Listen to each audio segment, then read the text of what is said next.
come a little closer and lend me your ears. Don't worry, you keep yours while I keep mine. In each episode, we'll dig into the major stories, uncover the truth, and retrieve gems from Yada's blog. We'll discuss what's right, bark about what's wrong, wag our tails at the thrill of discovery, and take you on adventures through the exciting world we live in today. So, fasten your curiosity leash and get ready. Right then, coming to you with another episode of the Yada's Vlog on a Blog. Tomorrow's news, disseminated today. Let's dive in. Hey, well, welcome to the Vlog on the Vlog. We have a special guest, JB. You're new to the Vlog on the Vlog, but we are not new together. Yeah. We have been communicating and working together for, God, it's got to be pretty close to 20 years, doesn't it? Yeah. It's been a minute. Yeah, it's been a long time. And you are one of many who heard, I think, me speak on, I did like 10,000 talk radio interviews over the years, virtually every syndicated program. And then had my own syndicated program for 5 or 6 years called Shattering Myths. And you heard me on the radio at some time, I would imagine. Yeah, actually, it wasn't a syndicated program. It was a very local radio host. I love David Gold, which I missed because he was a very good conservative, not Republican, but you know, he was a great host, and yeah, he had you on, and I was literally mopping the floors at the restaurant I worked at while I listened to you on there. Oh, okay. Yeah, you know, if conservatism were not linked to the Republican Party, I think we could all be conservatives in the sense of less government intrusion into people's lives, more personal responsibility, greater opportunity for free enterprise, less taxation, less military, less war, more freedom. We would all tend to want to conserve, which is to have less of government intervention in people's lives. Thomas Jefferson said, "The government that governs least governs best." Yes, and that, from a conservative point of view, I would agree with that, and I could easily be in fact, I would say that I'm way too conservative now to be a Republican, and have been so for a long time. Republican Party, of course, is way too religious, and this reptile here, he did my Donald Trump interpretation.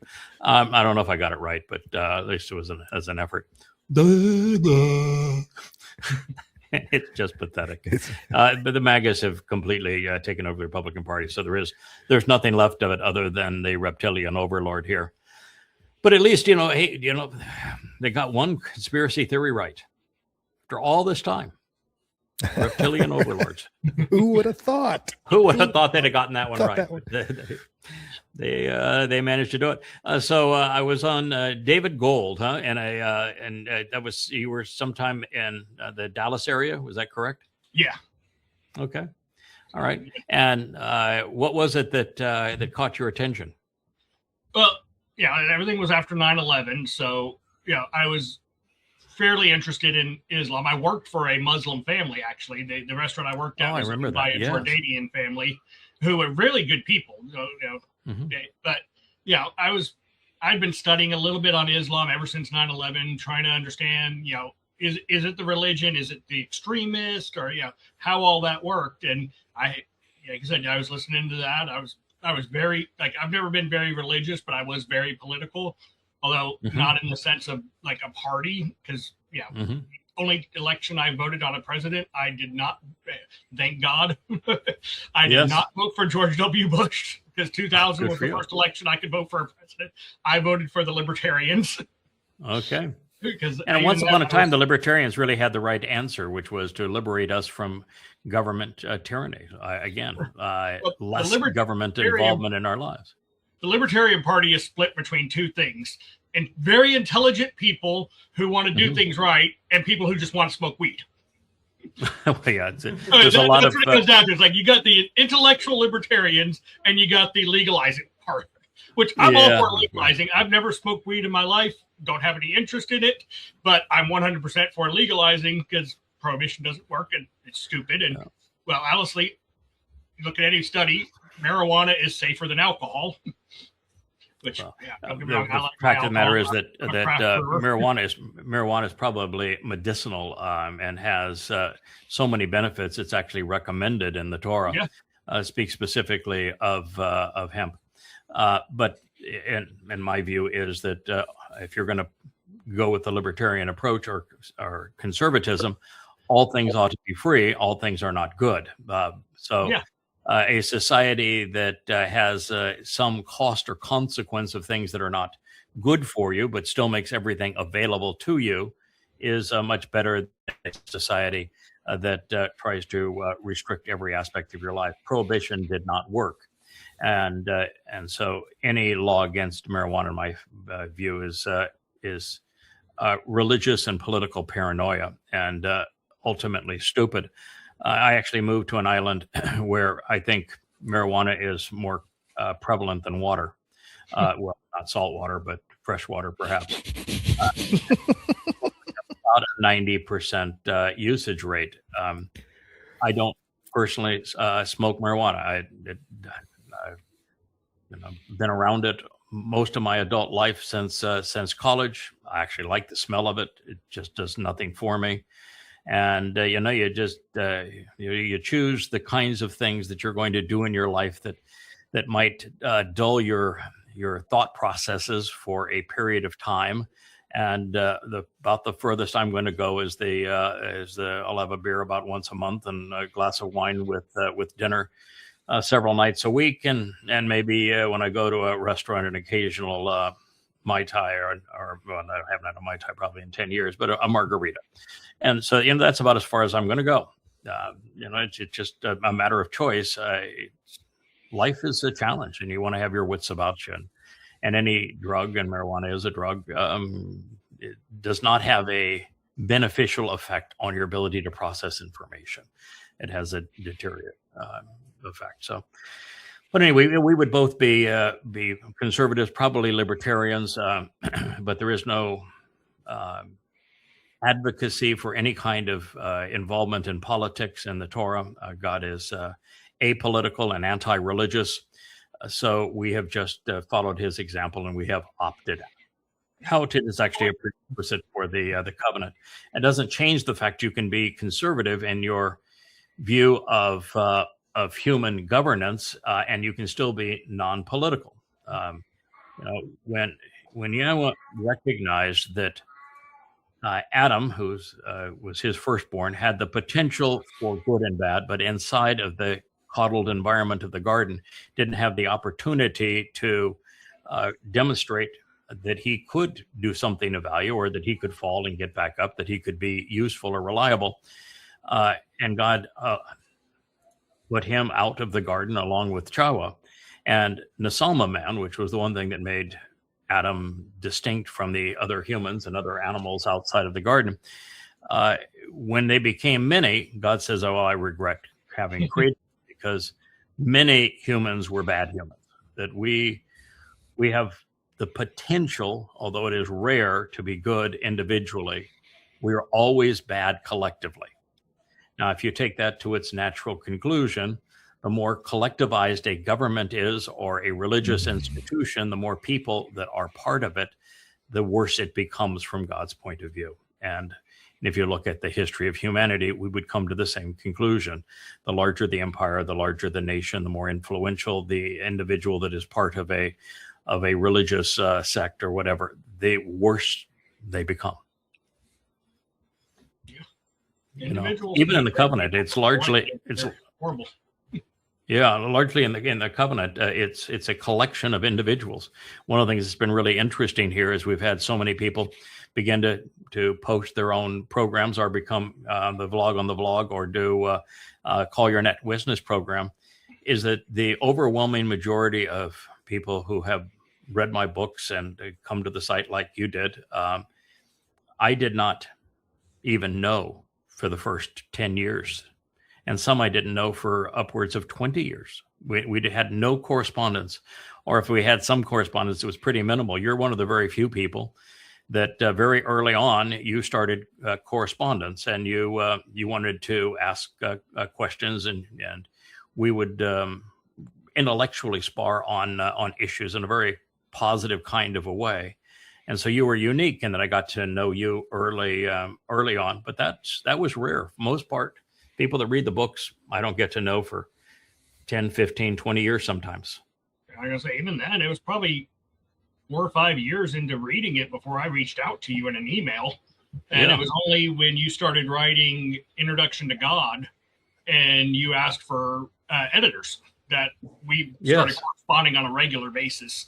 Yes, yeah, it's true. And what it does, of course, is it completely negates the one attack that is used universally brought against me and everyone who reads these books and comes to know Yahowah, is they will all, because none can argue with the evidence and reason that we have brought. I mean, there isn't anybody that has ever had a single sane argument. Not one rational argument has ever been brought against that now almost 30,000 pages that I have written, or the tens of thousands of radio and recorded interviews I've done.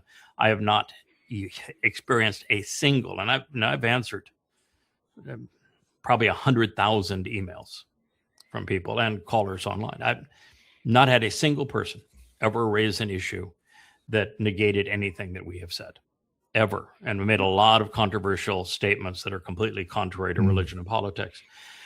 So they just resort to ad hominem attacks, and the ad hominem box they like to put people in and say that's a cult.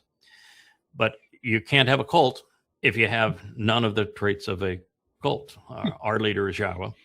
I write books based upon Yahowah's testimony, not based upon my testimony. And we ask nothing from anyone. We very seldom meet. We very seldom even talk in one-on-one. We're a collection of individuals, all with the same goal, getting to know God, whose name is Yahowah, better. And all of that time, JB, asking somebody, would you like to participate in editing books is not much of a request by consider of cult standards. But have I ever asked you for any money? No. In fact, actually, there was a period where I was very sick, and you, amongst other people in the covenant, actually sent money to me. Yep, and that's, by the way, not uncommon. I guess we would be the dumbest cult in the history of cults, because there are many people, and I very seldom ever acknowledge this, but there are many, many, many people that I have sent money to when they were in trouble to help out. And never once have I ever received any money from anybody, ever. So, world's dumbest cult, I guess. We're not doing it right, huh? We're just not doing it right, pal. Look at the definition of a cult in a dictionary, and there is literally no distinction between a cult and a religion. Literally, the only distinction between a cult and a religion is time and the amount of members. Yeah, that's correct. If you're new and few, you're a cult. Right. If you're old and many, you're a religion. Yes, but that is the only difference. And we are not a religion. We're anti-religion. So there you go. Yeah. In fact, Kevin, you'd be part of this. You have fairly simple means where you live, and you are super dedicated to what we do, and to do it effectively, you have to have the tools to do it. And so when you needed a computer, we did reverse cult, didn't we? We did reverse cult. Absolutely. We did reverse cult. And you've seen it because you've processed it a number of times. You've seen it happen a number of times since then. Oh, yeah. Reverse cult. Yep. So it is pretty astonishing that people can come up with the stupidity of all that. So you found me initially. Yeah, you found me initially through my statements on Islam, because the first two books the first book I wrote was called In the Company, and it's a book about corporate America and the nature of humanity. I should go back and read that one. That's actually a really good book. I would highly recommend to anyone. Yeah, it really is an interesting study in human dynamics. It's actually now on the Yahowah.com website, so you can read it. It's all free. We're not asking anybody for anything. Even the books we present are entirely free. And then, I started off by exposing and condemning Islam at Yahowah's request, and I wrote Tea with Terrorists and Prophet of Doom, which is now the 5 volumes of Goddamn Religion. Was that one of the first things that you read since you had a curiosity on what was the nature of this religion? Why did they fly planes into our buildings screaming Allahu Akbar? And were the terrorists corrupting their religion, or did the religion corrupt the terrorists? Yeah, the first thing I read was, did go back and eventually read in The Company, which was, The Company of Good and Evil, which actually is a well done fictional novel. It is. Yeah, it's a nonfiction novel in The Company. Tea with Terrorists is a fiction. Yeah, is written. Both are written in the style of a novel. In The Company is written in the form of Moby Dick. I had a mentor at the time that taught me how to write. I had been a businessman prior to that, and he was the second employee of my previous company. And when I had left it, he taught me how to write. And he says, we're going to start in the single most difficult style. And if you can master this style, you'll be able to write anything you want. And he says, first, the most difficult thing for any author to write is dialogue. Writing credible dialogue is exceedingly difficult. And now we're going to double down on that. We're going to have you write dialogue with a first-person, non-omniscient narrator. So the narrator is going to be an actual participant in the story. It's like Moby Dick. Call me Ishmael. Ishmael was a minor character in the story, and the whole story is told from Ishmael's point of view. And so he does not know what's going to happen. He doesn't know what other people are thinking. All he can do is explain what he is perceiving is happening around him. And so I wrote in The Company from the perspective of a fellow, he was a really good friend, he's since passed away, called Ken Power. And so everybody thought, because I put Ken Power's name first and the like, that Ken Power wrote the book. But no, his contribution to the book is he taught me how to write. And that's how In the Company came into existence. It is really an amazing read, though, because everything in that story is true. So I just told it from the point of view of a first-person narrator and in dialogue, because I thought it'd make it a more interesting read, and it was just a challenge that I wanted to undertake. The next story was Tea with Terrorists. And, I wish I knew now what I knew, or I wish I knew then what I knew now, and I would have written Tea with Terrorists a lot differently. But Tea with Terrorists was written to be a novel, so to draw people in, because I thought they'd be more likely to read a novel that you go on a journey of discovery to do exactly what you were looking for. Why did they fly planes into the buildings? Did the terrorists corrupt their religion, as everyone claimed, or did the religion corrupt them? And the center chapter of that book is I actually went into Israel and I met with Al-Qaeda, Hezbollah, Islamic Jihad, and Hamas, and asked them directly why they did this thing. And it's the answer to those questions that was the title chapter around which Tea with Terrorists was written. And so that was also an interesting experience. And then, of course, from that point on, I started the format that I'm using now, which is we're going to explore the original texts of the religions or institution that we're going to expose.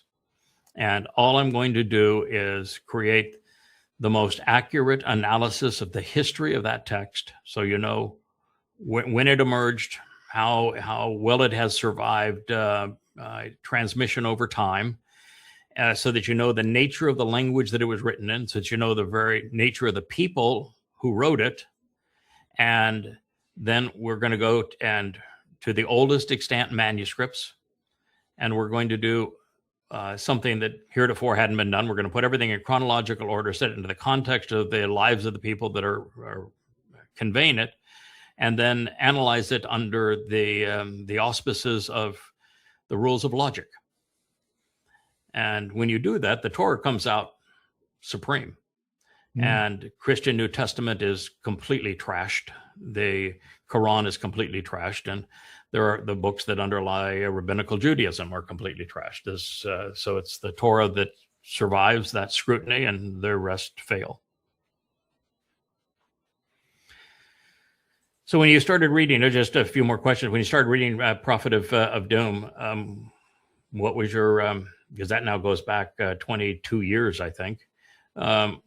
Or 23 years, maybe. What was your impression of the writing style, the diligence, the whole approach, the standard operating procedure that created that book? I loved the approach. It was very analytical. My first thing was, okay, so what translations is he using versus what your average? So I literally went to the people I worked with, like I said, who were Muslim, and I asked them, what English translation would you recommend? If I wanted to study the Quran. And so I went and bought that. So I would compare what your the translations you were presenting in Prophet of Doom to the one they recommended.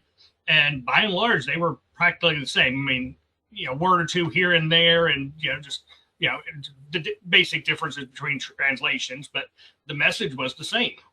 And the presentation was the same. Yeah.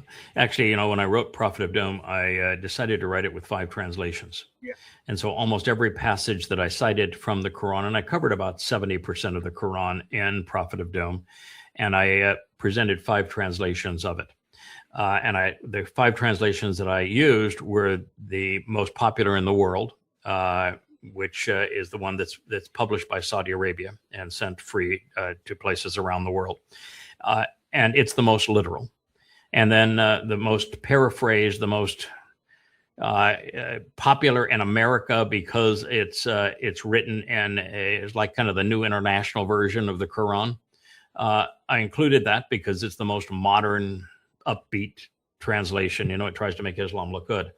And then I took the 3 most scholastically acclaimed translations, and I wrote Prophet of Doom saying the reason I'm not using one is I don't want to be accused of cherry picking, from the worst of something and somebody has another one. I'm going to give you 5 translations every time I quote it. And now in Goddamn Religion, one of the reasons it went to 4,200 pages and 5 volumes is I not only provide those same 5 translations throughout, but now I augment that with my own translation. Since I wrote that, Muslims have tried to copy the tools that are used to study Hebrew and Greek. And so they have now interlinears, and they have all manner of textual support where you can use an interlinear, click on the word, it'll give you the root, and subsequently, I learned that almost every word in the Quran is actually bastardized Hebrew. And so if you understand Hebrew, you'll know the Quran better than most Muslims. But now in Goddamn Religion, I have my own translation, and I validate the conclusions. And on the passages that are the most meaningful, the most important in the Quran, I will provide sometimes 20 translations. And I have access to a site that has some 70 of them, and I'll give people as many as 20 of them just to validate a point. And the other thing that caused Goddamn Religion to be a lot longer is that now, rather than covering some 70% of the Quran, I cover every verse of every surah of the Quran. And I take them all and I put them all in chronological order, and I set them all into the context of Muhammad's life. It's the most irrefutable, comprehensive, undeniable refutation of Islam ever written, because the entire refutation of Islam is based upon Muhammad's and Allah's own words and deeds. Mm-hmm. And I remember it was irritating because I used to listen to you on a lot of radio programs debating about Islam. And the single biggest one that everyone comes up with is, well, his translations are wrong. And you're like, it's not my translations. I'm using all of these. Yeah. But that was what they would go to, is like, oh, well, his translation of the Quran is wrong. Yeah. And of course, in Prophet of Doom, I did not have my own translation. Yeah. In Prophet of Doom, I relied on the 5 most popular and most scholastically acclaimed translations of the Quran. And by the way, even if a Muslim says, well, the Quran is only meant to be read in Arabic, the Arabic of the Quran cannot be read by any Arabic-speaking person. No, it's as different as, in fact, more different than Italian would be from Latin. They're not the same language. And so every Arab-speaking person today must have the Quran translated into modern standard Arabic, very different language. And what you find is the Quran is the same thing as the Christian New Testament. The words are rendered very often based upon their context, as opposed in the sentence, as opposed to the actual root meaning of the words. So most people haven't a clue what the words actually say. But for the first 20 years that book existed before I rewrote it, I did not even have my own translation in it. I only had the others. When I went back to write it, after I had written 35 other books and had spent my adult life translating Hebrew and coming up with a very systematic means to do it, and really, I don't think anyone's ever come close to the approach that I use in translating the Torah, Prophets, and Psalms, that I've developed a lot of credibility and sophistication as it relates to Hebrew. And then you realize that the Quran is largely Talmud stories that the rabbis sold Muhammad, and everything in the Quran is Hebrew, including Quran. It's from Qara, to read and recite.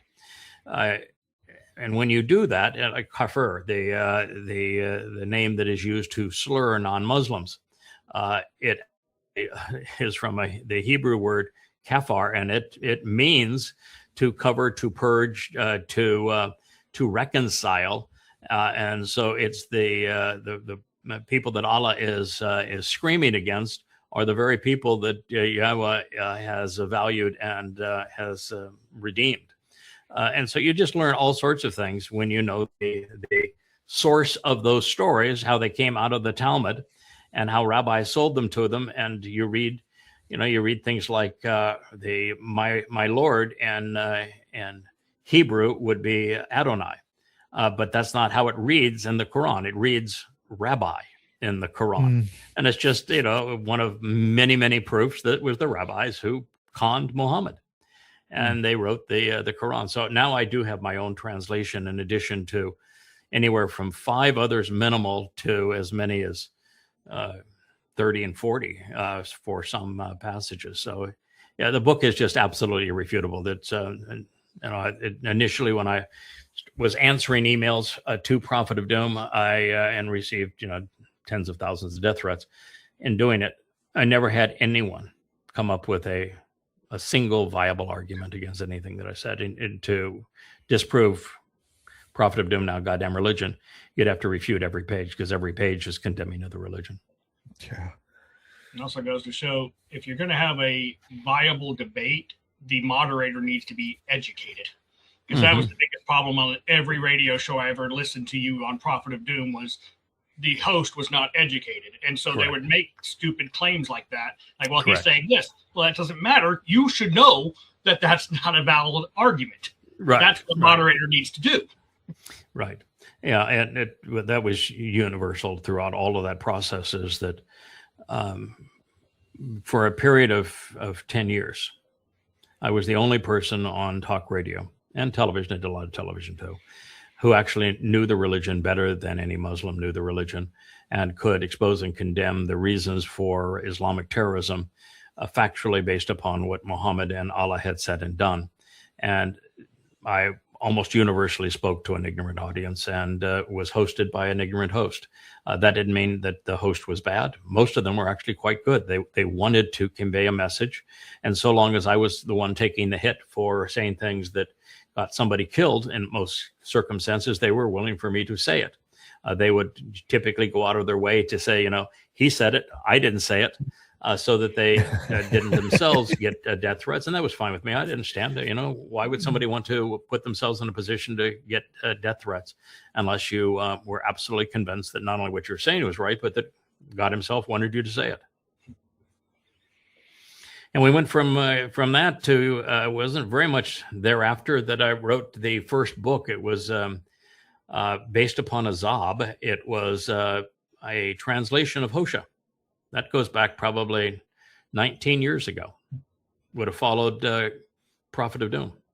Yeah, that was literally like I was on Prophet of Doom checking on something because I was reading it through probably for the second or third time, and I happened to notice a link up in the corner said Yada Yahweh.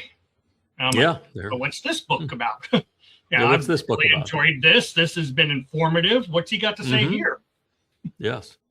Yeah, I thought that, it's not what I thought. I'm sure it's what Yahowah thought. He wanted me to expose who he is not and to protect his people by excoriating Islam as the first thing we did.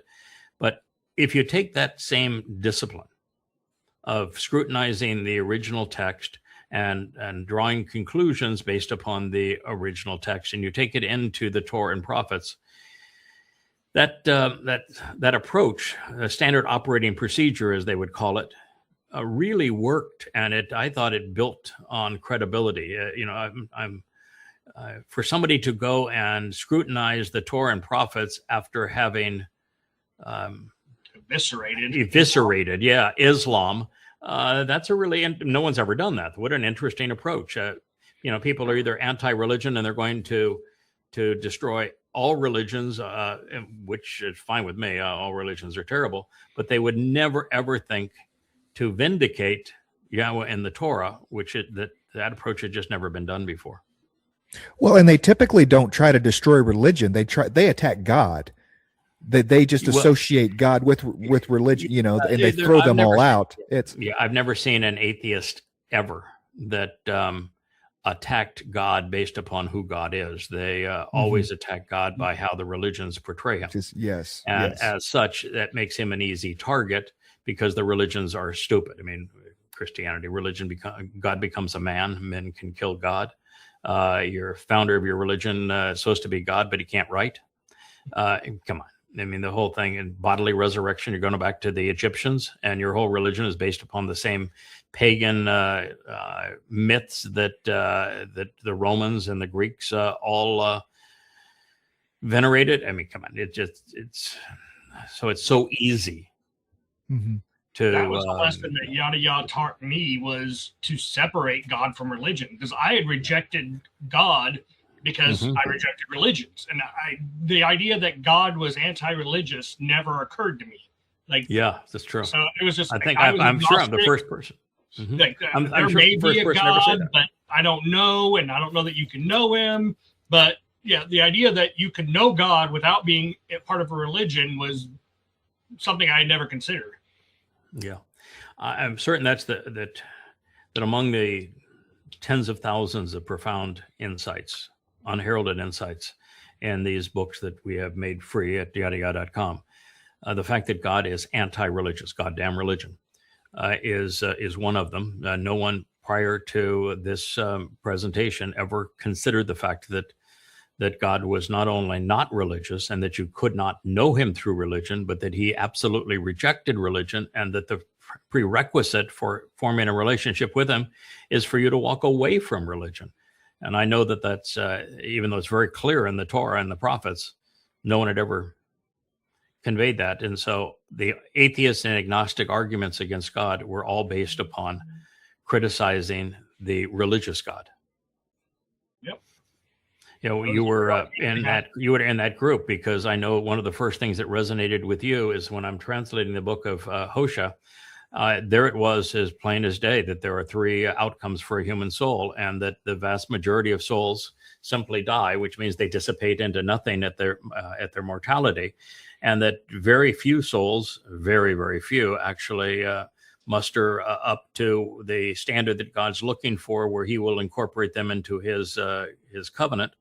And relatively few, maybe a fraction of 1%, rise to the level that they are corrupting other people or abusing his people to the extent that they get sent to Sheol. So rather than God saying, you'll either love me and obey me, or I'm going to torture you forever in hell, which is the religious interpretation, and every religion is essentially that, I came up with the conclusion, no, what God is saying is, if you choose to reject me, you choose to ignore me, you choose to be religious or political in defiance of the instructions that I've given you, then I have given you life, I have given you free will, I've given you an asama for you to think intelligently. And if you don't use those things during your life to get to know what I'm offering and what I expect in return, then at the end of your life, your soul is simply going to dissipate into nothingness. There is no reward, there is no punishment. Totally and completely fair. And if you're going to make a living misleading people like pastors and like doofus here, then at the end of your mortal existence, there has to be recompense for you committing what is essentially spiritually murder. And I'm going to hold you accountable. I've got a place for your soul. It's called Sheol. It's no torture there, no fires. It's eternal separation. It's the antithesis of the Islamic hell, which is physical bodies and Allah's presence torturing people in their physical bodies forever. So the hell from God's point of view is called Sheol. It's akin to a black hole, eternal in time and no other dimension, lightless place of total separation. And if you adhere to the terms and conditions of the covenant, attend the Moed Mikre as they were laid out, come to have an appreciation for who Yahweh is and how he has worked to enable this covenant, and demonstrate to him that you are trustworthy, sufficiently trustworthy that he can take you out of 3D land here on earth and empower you to explore the universe with him, then that is your option. So I'm quite certain that was not only one of the oldest and earliest profoundly important conclusions we had come to, but very unique. No one in all of human history had been able to deduce that from Yah's story. And I know it had considerable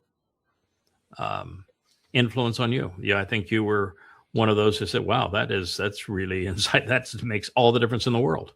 That was definitely, for me, the initial draw was the scientific stuff, the creation of the universe, the timeline. That really drew me in.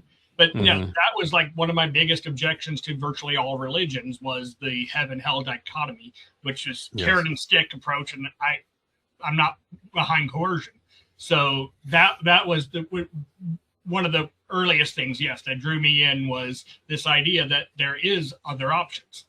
The second book that I wrote, JB, was In the Beginning. It was volume 1 of what became Yahowah series. There's now 9 volumes in that series. And in volume 1, we decided we would go through everything that was part of the creation account.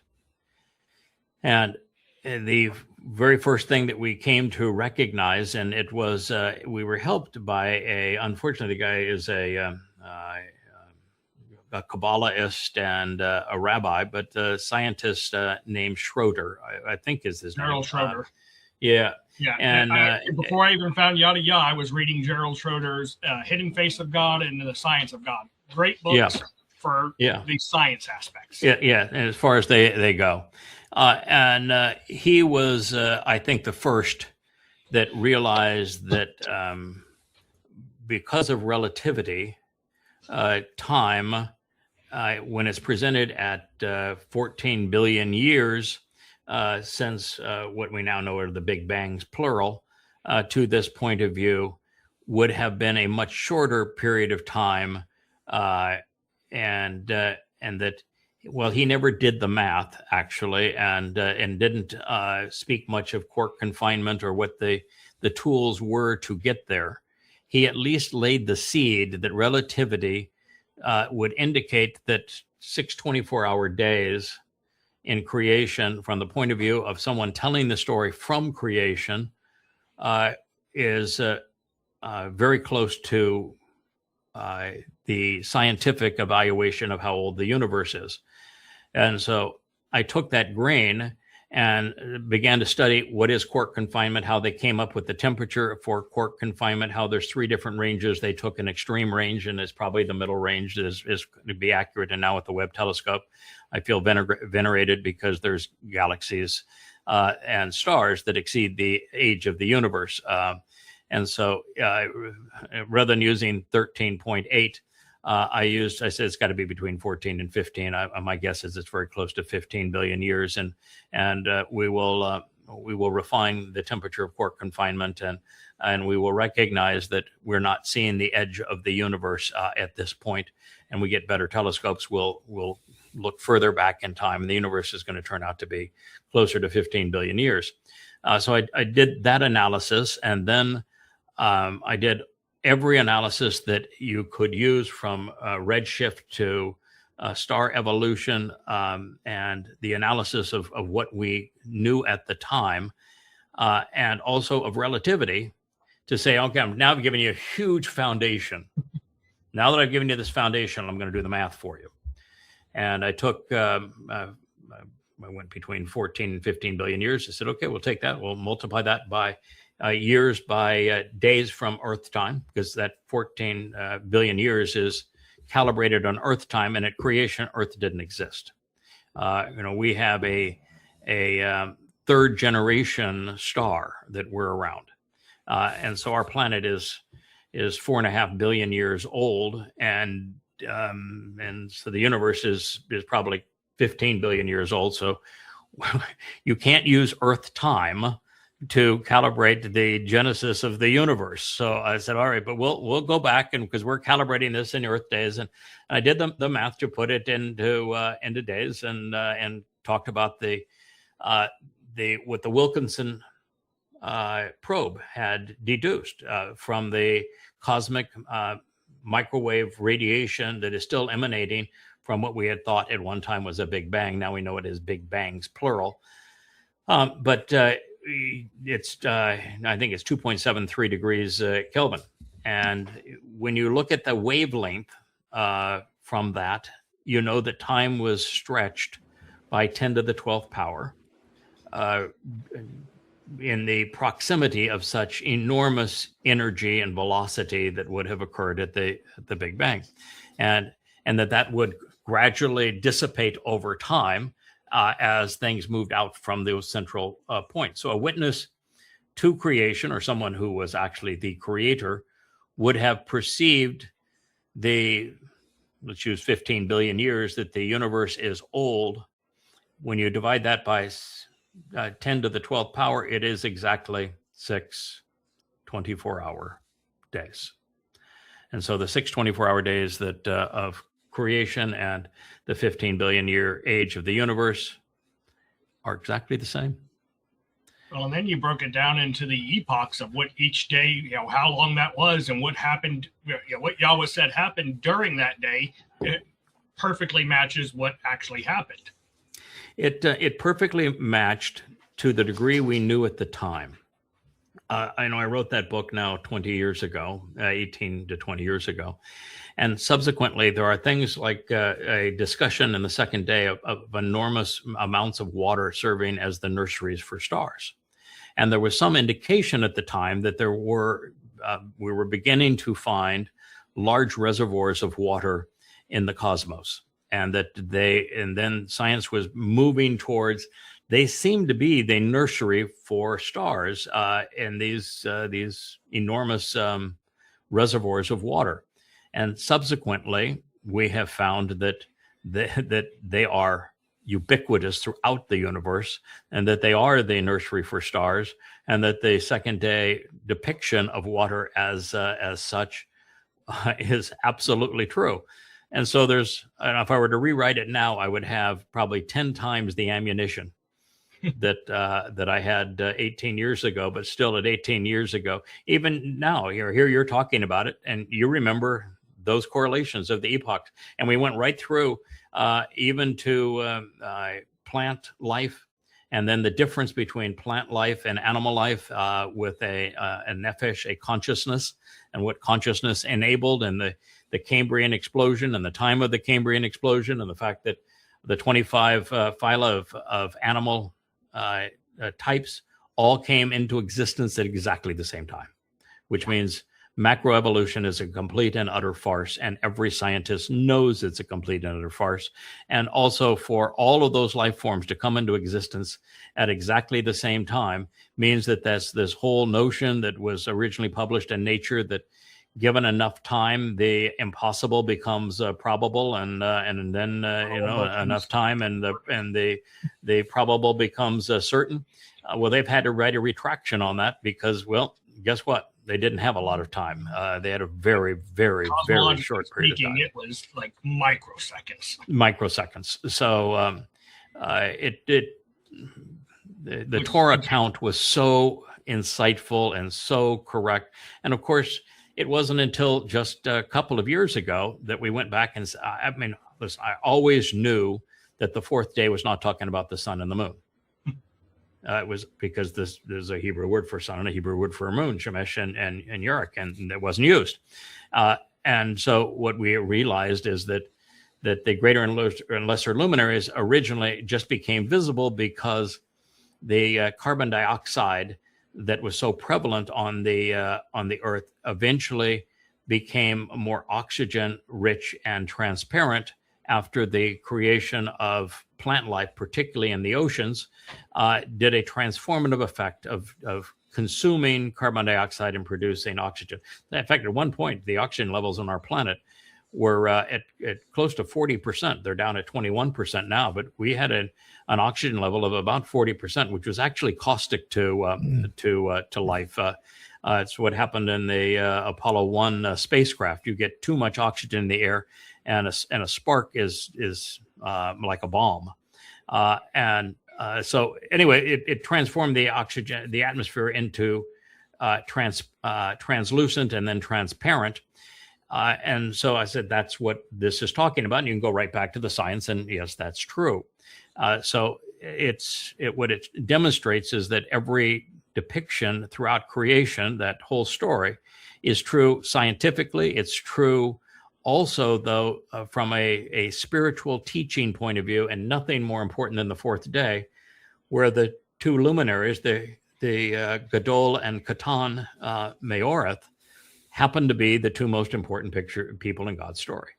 And they play roles all the way through in fulfilling the Moedim. So again, the only difference would be if we were to rewrite it now, we know maybe a millionfold what we knew back then. But some of the things, JB, we've been talking about this here a lot recently. Yahowah asked me to not go back and continue to rewrite the books. He said specifically, I want you to speak to my people. This is the time they need to hear what you have to say. You are the books.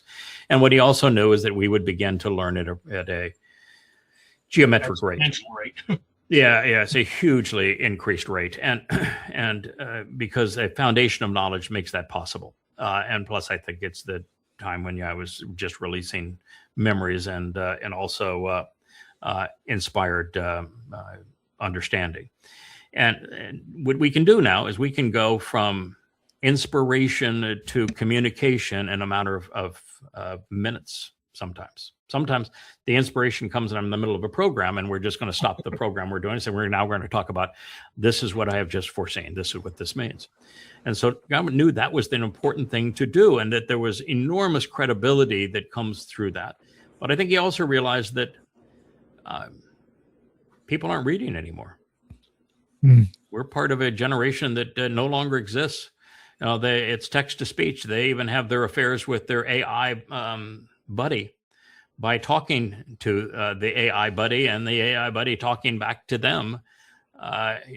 Somebody asked me the other day to do a quick recording for a text to speech thing that we're doing for the books. And I said, but I don't have a microphone on my computer. I don't use text to speech. And so, what do you mean you don't do it? We all just, computer. I said, no, I don't do that. I type. I like words. I like how they feel. I like how they look. I like how they sound. I like them.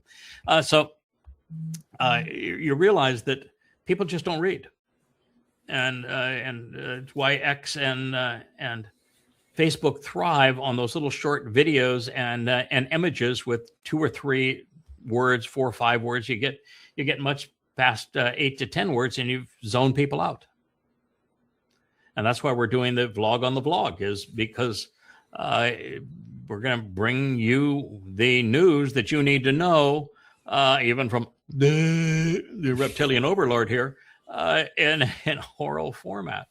But at this point, if I went back to try to bring, it's not just so much correct, it is to bring the books up to what we know in every area.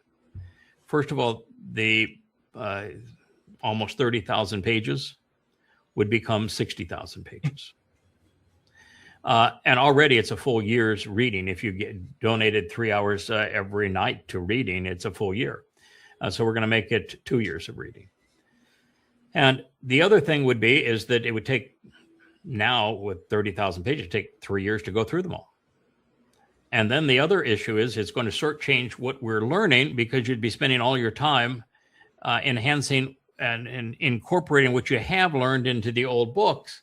And by the time you've got through, whatever little time you're spending, advancing what you know, you'd have to go back through and be like the Golden Gate Bridge. You have to start painting the thing all over again. And God just says, listen, they're good enough. And by the way, if you start by trying to tell the whole story in the first book, you're going to overwhelm people. Mm-hmm. There's nothing wrong with them reading you saying this here, and that over time you've grown to understand it as that plus this here. Take them on the journey with you. You didn't start with full knowledge. You learned, and take the reader with you as you learned. It's good that way. That's what I'm about to say. You need introductory material. Like if you were to hit people with so much of what we've learned recently, the introductory material is already overwhelming. You start throwing in all the new stuff. It's like it almost becomes impossible at that point. Right. Like, JB, it was like you were saying on the book club the other day about how Written in Stone worked so well, because it was so 85 pages. It was compact, and it dealt with material that people thought they knew. Everybody knows the top 10, right? The 10 commandments. I've got to go back and write. I do need to go rewrite that one, because it's a book that we no longer have on the site, and it did a good job of that.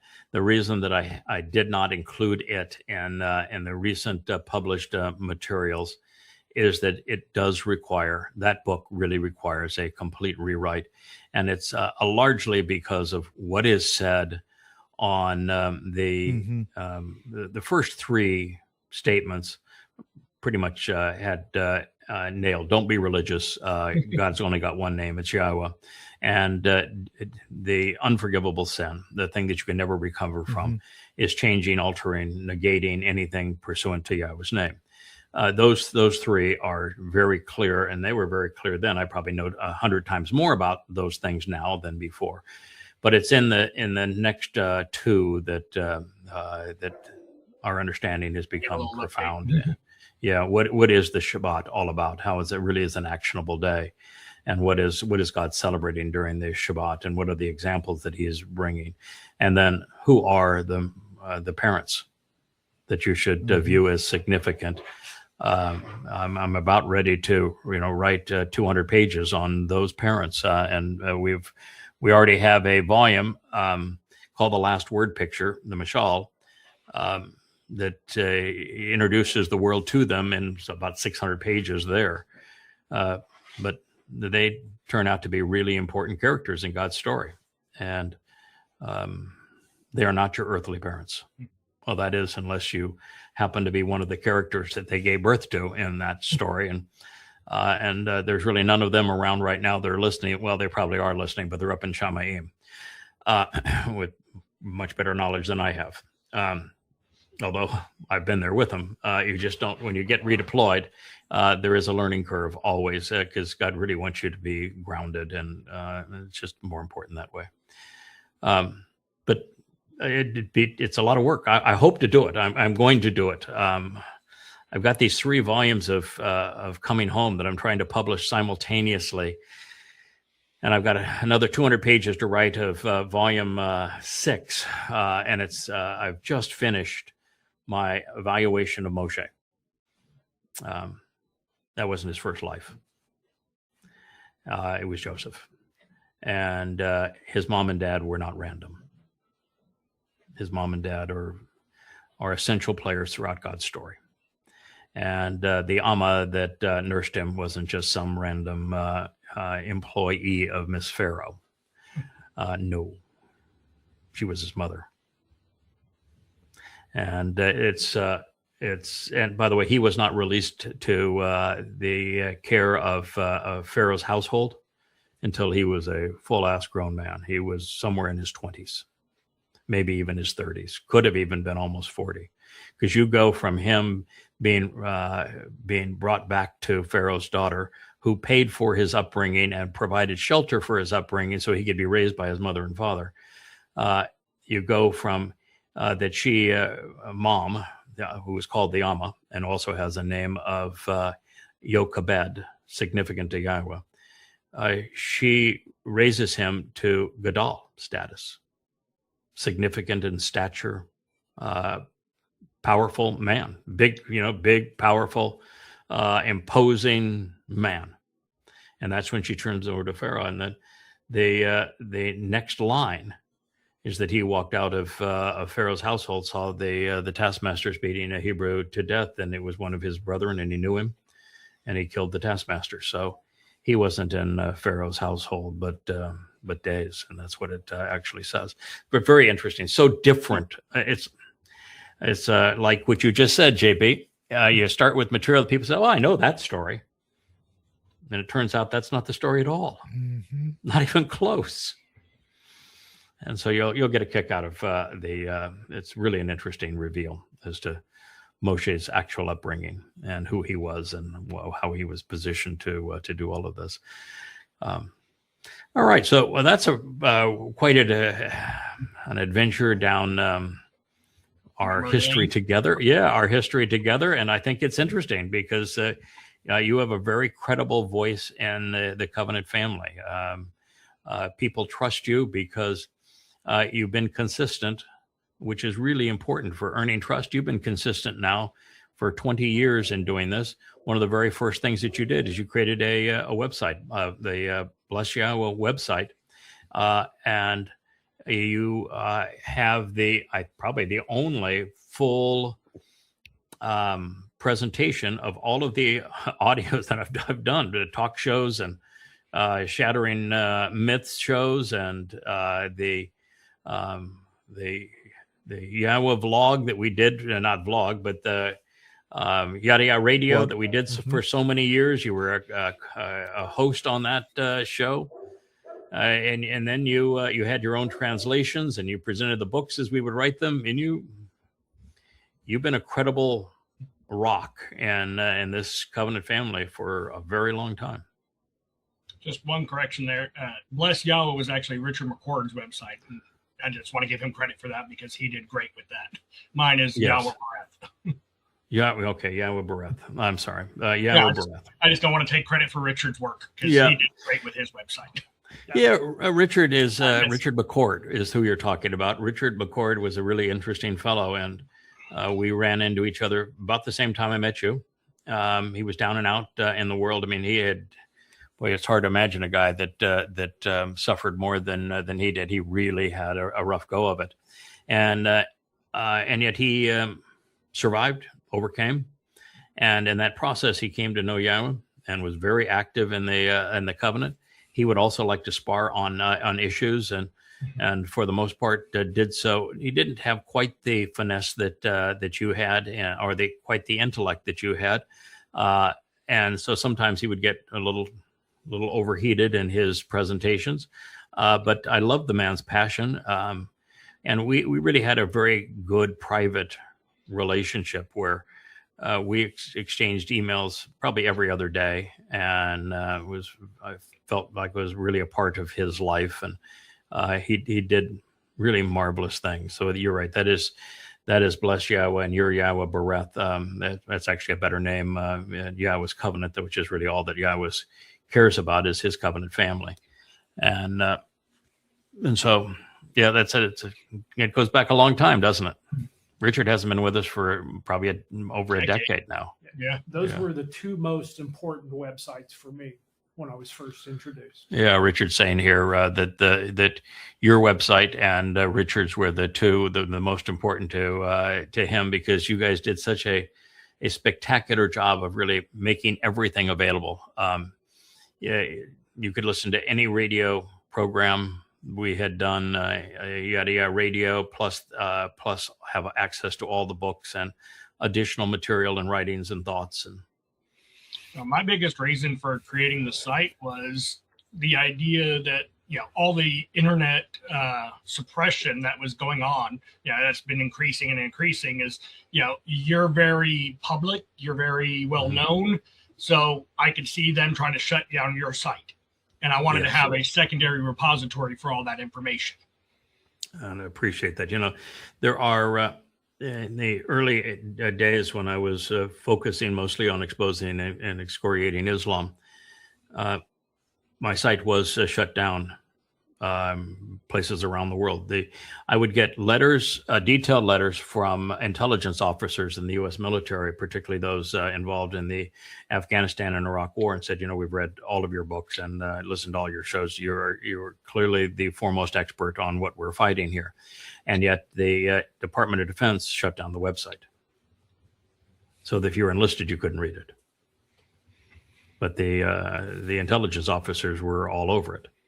The Iranian government tried to shut down Prophet of Doom, but yet there was undercurrent people that did the same thing you did that made it available, and it was the highest readership rating in the world was in Iran.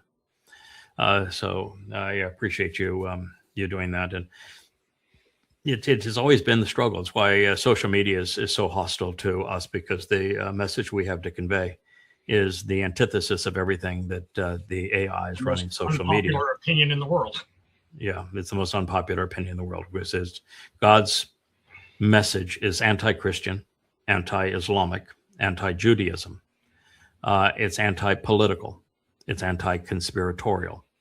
And you remove those things, and you don't have, there's no following of any kind in social media. And we're vehemently opposed to anti-Semitism, and that is the undercurrent of everything on social media. All right, let's switch gears here. We're an hour into our program, and we really do have a lot to cover in the news. The reptilian overlord over here, King Toad, made a statement we reported on yesterday, but only by his text when he texted this. It is an entirely different thing to hear him speak it.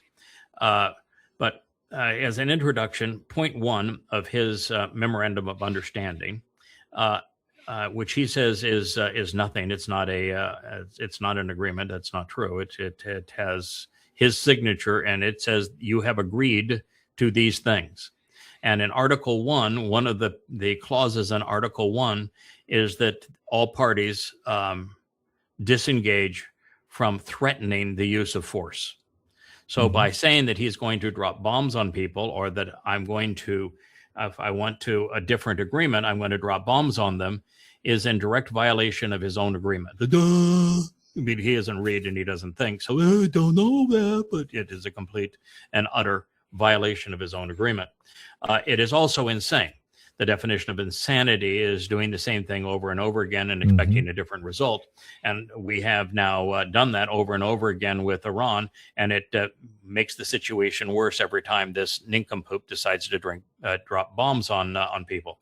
It is also a war crime to go and attack people for no justification, which is what he has done. And the Memorandum of Understanding is a hard, fast agreement. And it says that all of these points, and we went through them yesterday, these are agreed by the parties. These are final. And then there are points to be negotiated, And the only thing that you, doofus, can negotiate are those points that are open to negotiation. And there's really only one that is open to negotiation. Everything else is settled.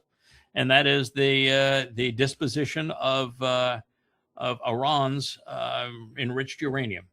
That is, and they're not really negotiating. They're negotiating the implementation of those agreed to points. They're not negotiating the points themselves. Oh, no, there is no negotiation on the 300 billion that is being given to Iran. There's no negotiation on the elimination of all sanctions against Iran. There's no negotiation on giving Iran their 25 billion back that was stolen by the United States. There's no negotiation on ending the war on all fronts, including Israel's involvement in Lebanon.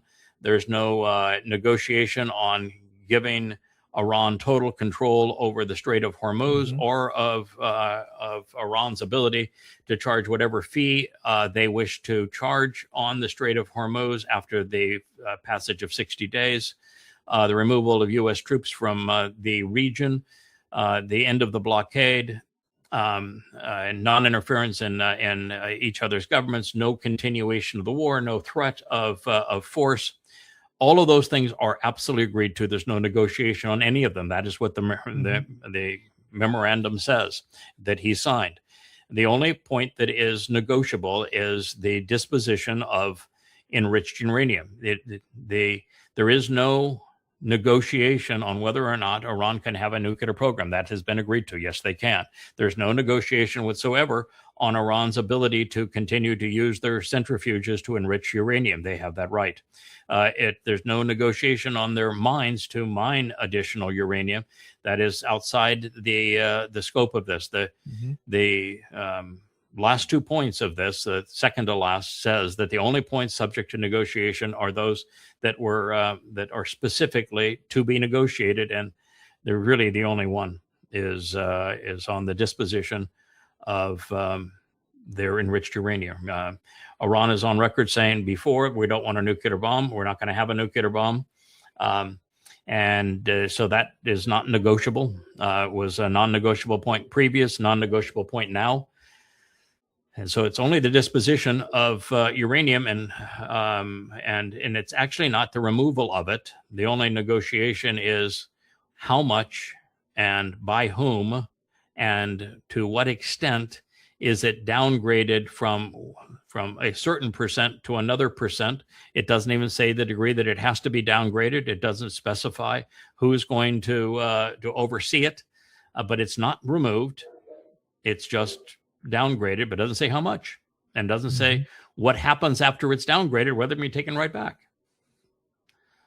So he wants to compare this to Obama's PCA, and I'm here to tell you that that's like comparing a postdoc dissertation on quantum theory to the kindergarten school see Dick and Jane run. One's like 160 pages of detailed constraints on Iran's enrichment of uranium and development of a bomb with biting sanctions and everything else imaginable, and the transfer of a grand total of 1.7 billion of their money. And this one is a transfer of 325 billion, removal of all sanctions, and absolutely no agreement on anything pursuant to their nucure program. I mean, this one could have been written on a cocktail napkin. 3 pages. On the uranium side, it could have been written on a cocktail napkin, and yet it's 250 times more money is transferred. So when he squawks against this being so much better than Obama's deal, and Obama being an idiot, if Obama's deal was bad and Obama was an idiot, then I'm here to tell you, you the around the world, sir. My interpretation. Let's go ahead and play it. Text of the agreement now final, or are you still? No, it's not final. It's a memorandum of understanding, and if I don't like it, we'll go back to shooting at them, dropping bombs on their head. When do you expect the word? If I don't like it, if they don't behave, we'll go right back to dropping bombs right smack in the middle of their head. Thank you very much. Thank you very much. Thank you very much.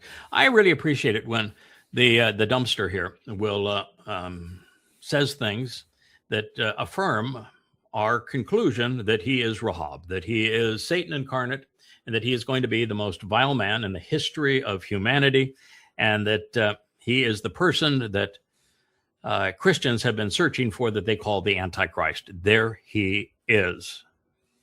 Mm. And what he just said was insane, because that's the technique that he has been using, and it has failed miserably. That's why he's in this mess, number one. Number two, dropping bombs in the middle of people's heads is not only a war crime, it is grotesquely immoral. That's only a psychopath would say such a thing. And his memorandum of understanding is a signed binding agreement between the countries. So I'm sorry, you only get to negotiate what it says you can negotiate, and that's only one part of one point, and the rest of it, you got no say.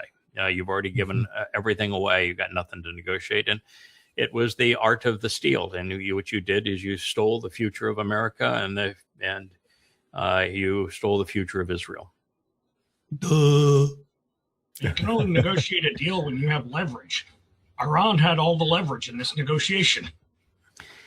Yeah, you can negotiate a deal without leverage. I've negotiated 99.9999% of the deals of my business career without any leverage. I didn't want to use leverage. I wanted a deal that was mutually beneficial, because those are the only kind that really matter and endure any period of time and actually benefit people. This is not negotiating a deal. These were surrender terms, and the surrender terms were presented by Iran. Trump could not resist these surrender terms, because if he didn't surrender, the Strait of Hormuz would have remained closed, and in so doing, the world's economies, including America's economy, would be destroyed. And so he put himself in a position where the only thing he could do was surrender. Now, the terms of surrender, if you have some leverage, you can try to mitigate the damage. The terms of surrender here, I think, were worse than the Treaty of Versailles. And the Treaty of Versailles, of course, signed in the same place as where Trump signed this, caused World War II. So this is a document of war. I think Iran realizes the document of war. They pushed their leverage too far, and you can do that. That's not a good negotiating when you do that. They pushed it too far, and they put Israel into a checkmate, and the U.S. into checkmate. And when you have a deal that egregious, you can be certain that both parties your opposing party is going to rebel against the deal, and there will be a continuation of war. But I think that's what the Iranians want. Well, yeah, they have the upper hand. Why stop? Yes. One of the things I really come to despise is people like this. She's got her little cross, and she's got her old little makeup and her cowboy hat, and she's still got her pearls in her cross. Yeah, I must be, and my pretty lipstick there. And she's not going to say a word. You can play it. All she's going to do is say, when Jesus was a baby, my God was a baby. By the way, that doesn't say much for your God. Your God was born, and your God was a baby. So he started life as your God was a baby when he started his life, and he ended his life being tortured to death. That's really some God. And he says, when he was a baby, Satan promoted the government to kill all the babies. Now, by the way, it doesn't say that Satan did anything. She wouldn't know Satan if it bit her on the nose or give her a kiss on her overly blushed cheeks. And God was never a baby. Jesus never existed. There was no Jesus in the 1st century. It wasn't a Jesus until the 17th century, when the King Iam's Bible printed their 3rd edition. And the government had nothing to do with said non-existent Jesus, and there is zero historical credibility of that statement. When you present a statement that is supposed to be supportive of your religion, that Jesus, when Jesus was a baby, that the government promoted infanticide, guess what? Your religion is false because you have lied. That did not occur. Now she says, new government, same demons. Let that sink in. So you are a moron. Go ahead and play it.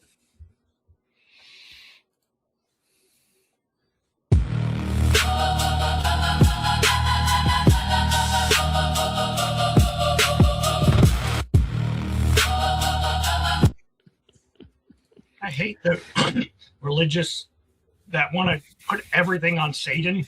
You know, Yes. everything's no. The fact of the matter is, humans suck. Yeah, humans suck. As a And by the way, species, that- in groups, we suck.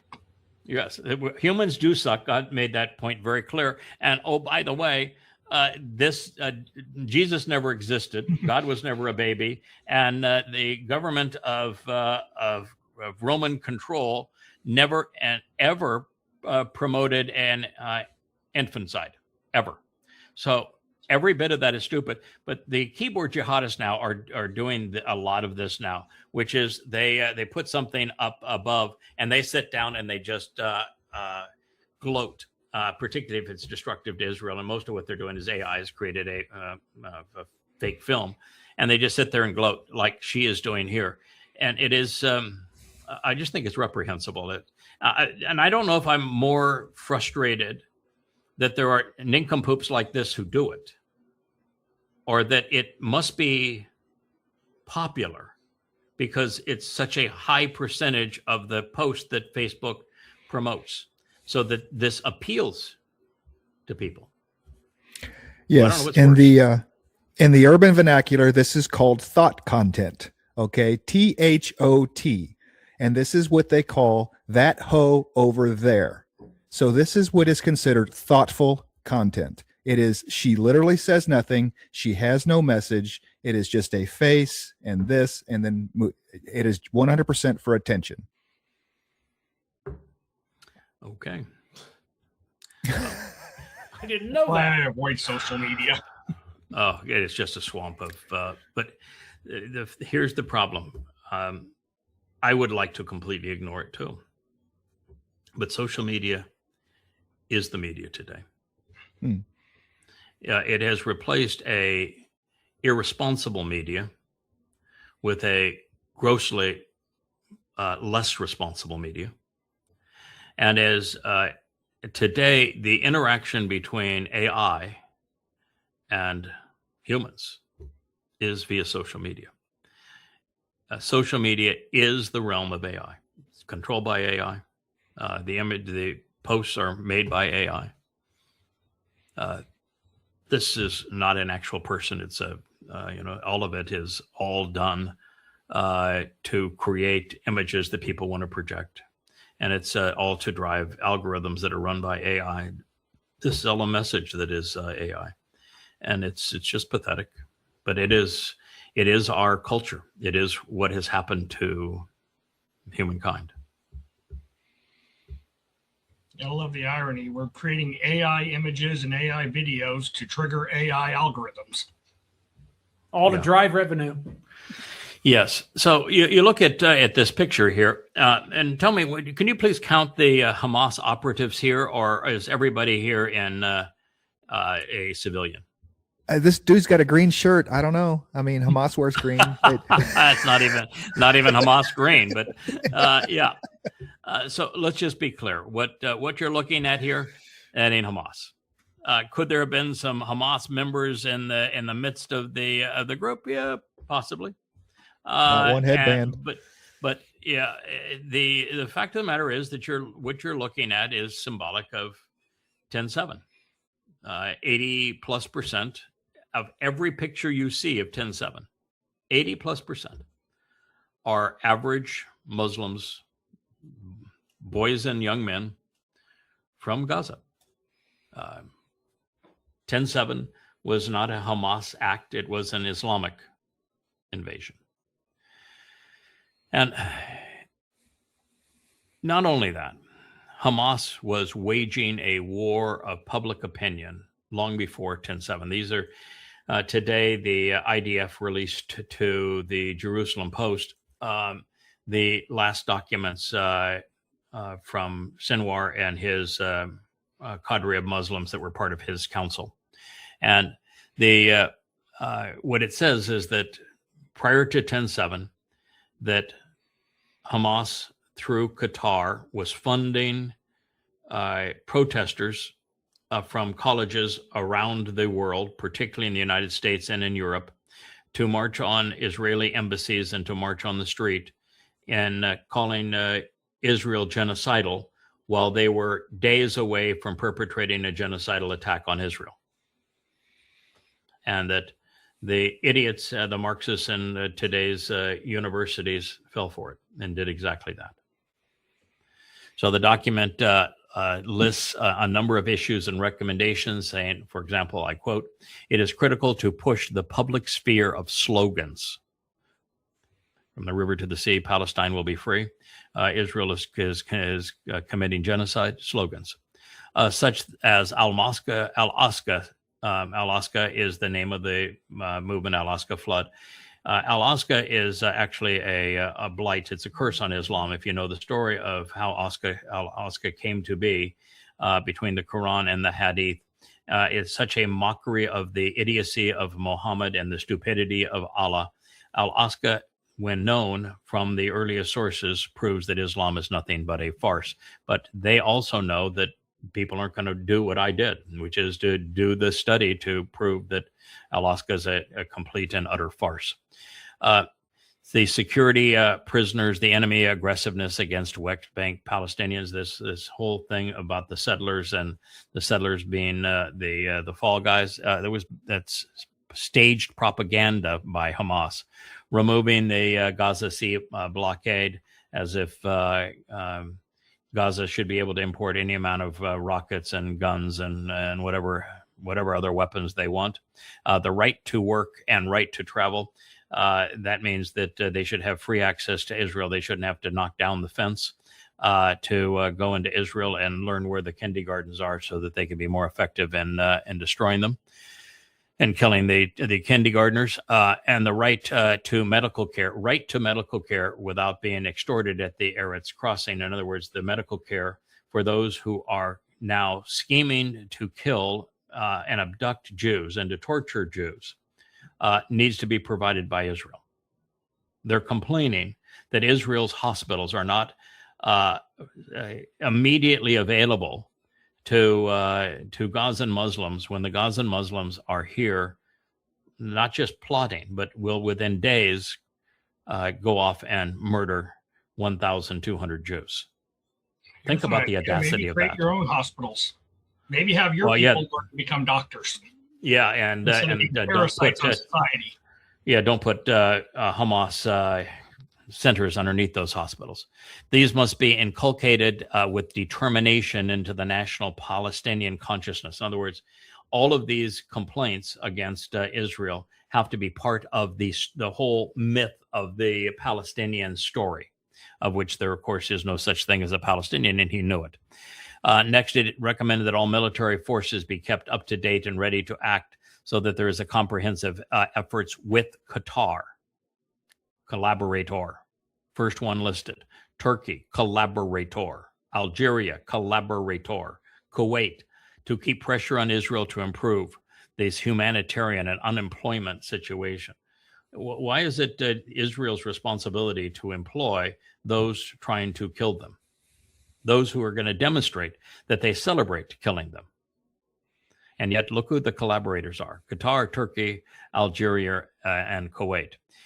Curiously, Hamas recommended that a civilian delegation be sent to visit parliaments around the world to rally support for ending the sea blockade of Gaza because, well, they wanted to be able to send any manner of weapons to the Muslims in Gaza as they could to obliterate Israel, and to encourage weekly and monthly protests. So this is now that Hamas recommended civilian delegations are sent to the parliaments around the world to encourage weekly and monthly protests outside of American embassies worldwide.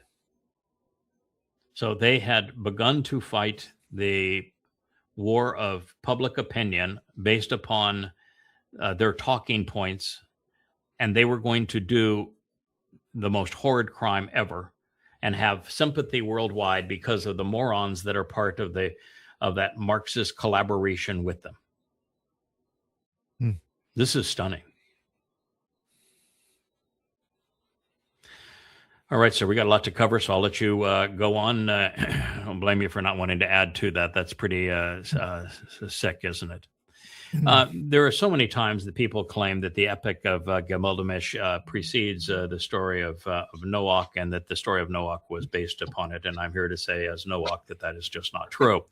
But what nobody seems to recognize is that the tablets that we have that would date back, say, 2,700 years, don't get anywhere close to the time of the flood, not even close.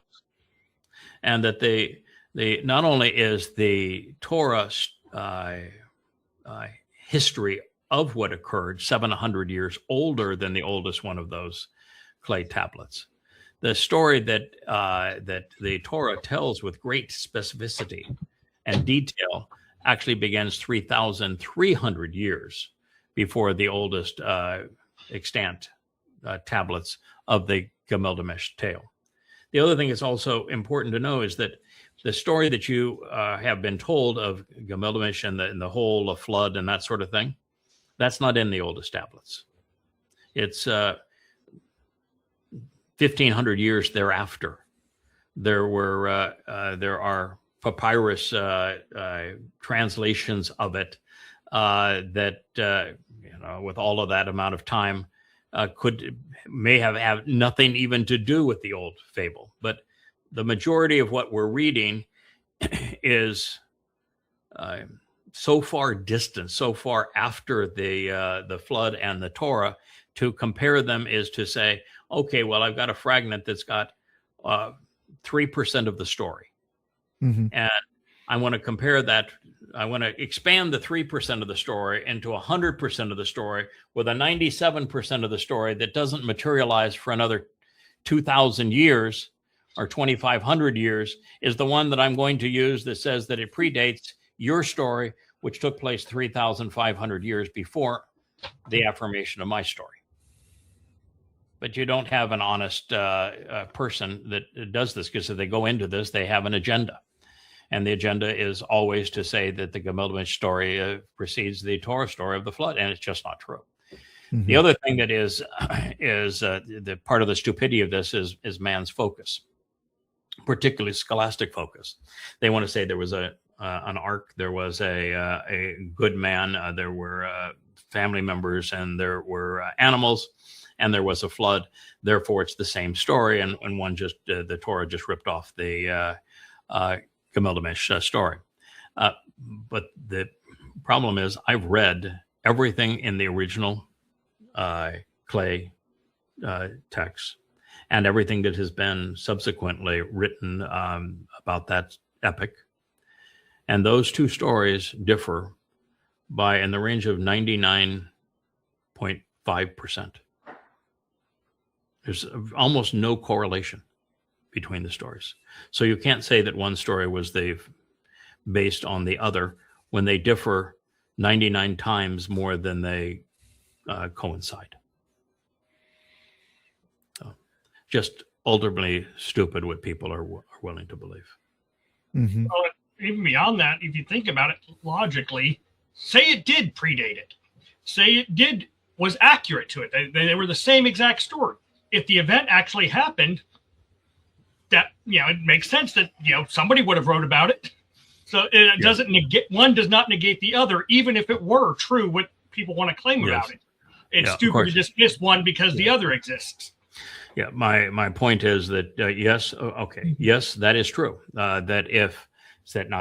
We know, because we have scientific proof that the flood occurred exactly when and where it happened, because of the Berkel impact crater and the evidence throughout the region, including the Black Sea, increasing 500 feet at exactly that time and going from freshwater to saltwater. There's absolute and irrefutable proof that that region was inundated to a massive degree at that particular time. So We have absolute proof that it happened, and that it happened in the area of Mesopotamia, and therefore an epic of that in Mesopotamia would be natural. And because it was they had pagan gods, they would take the kernel of the historical event and try to ascribe it to their pagan gods, and you get exactly what you would expect under those circumstances. But they got space aliens. Okay. Eat, drink, Next, and be merry. Well, this is getting to be pretty amazing. This, I think, took place 2 nights ago, where the Ukrainians actually bombed one of the largest, if not the largest, oil refinement and distribution depot, storage depot in Russia. It's just outside of Moscow. And I watched the video of it where there's these tiny little drones are loitering all above it, and boom, boom, and explosions. Russia is in a real pickle here. Russia doesn't want to go to war with Europe. It doesn't want to obliterate Ukraine. All it wanted to do originally is just keep NATO out of the area and protect the ethnic Russians that the Ukrainians were killing along the eastern border. They accomplished what they wanted to do, and as I say, they have no interest in conquering Ukraine, taking Ukraine, governing Ukraine again, or obliterating Ukraine, and they don't want to go to war with Russia, with Europe. But what they want to do and what they're going to need to do are no longer coalescing. The strategy that Putin proceeded into this war with is that he could protect the ethnic Eastern Russians, bring them back into Russia, which is what they wanted and what it has already been done, and protect them while outlasting the 4 heads of state that have been particularly vile against Russia and wanting to actually crater Europe economically to promote war with Russia, because collectively they don't have, Merz is down to less than 10% popularity. Macron in the single-digit popularity. Starmer maybe 5 to 10% popularity. And so he knew that sense would prevail, that most Europeans don't want a war with Russia, and all he had to do was outlast this group of numbskulls. But he doesn't have that time anymore. So, I don't know if how Russia is going to respond, but I can tell you that they can't. Status quo is not going to work for Russia. So they're either going to have to stop Kiev. And there's only a limited number of ways they can do that. But they can do that. Or they're going to have to send as they call it now, sending a message to European capitals by way of missiles and drones. Yeah, I think that even if they level, and I mean, that's like Gaza, level Kiev, right? I mean, not a building standing. It still doesn't fulfill the military targeting that they need to do to stop what the war in Ukraine. I think that Europe will continue to pump things, because this is a proxy war, and that they will have to attack Europe to shut that down. Yeah, Russia will have. First of all, I don't think that Russia is going to turn Kiev into Gaza. It's not in Putin. It's not in the Russian mindset. But they can bomb Kiev and everything around Kiev to the point that there's it's like the Ulysses S. Grant and Sherman fought the Civil War. You can make continuing the war impossible. So they can do that, and they can take Odessa and make Ukraine a rump state, and they can send a strong message into the European countries that have been aiding and abetting the Ukraine and using them as a proxy by taking out large factories that make drones and missiles and that sort of thing. But there will be consequences of that, and I think Putin missed a tremendous opportunity when he didn't act while the Ukraine war was ongoing. Now, the Ukraine war looks like it's going to be ongoing because Trump has already reneged on his own agreement, and Israel bombed Lebanon again. So that war is going to fire back up. So he may have cover, but he needs the cover of that war to do what he wants to do in Ukraine. And I just think the world's in an exceedingly dangerous position because if this continues to happen like this and what happened in Leningrad earlier in the week, you continue to do that, and you'll put Russia in a position where their only response is to respond with nukes. And they will respond with nukes before they will allow you to continue to do this.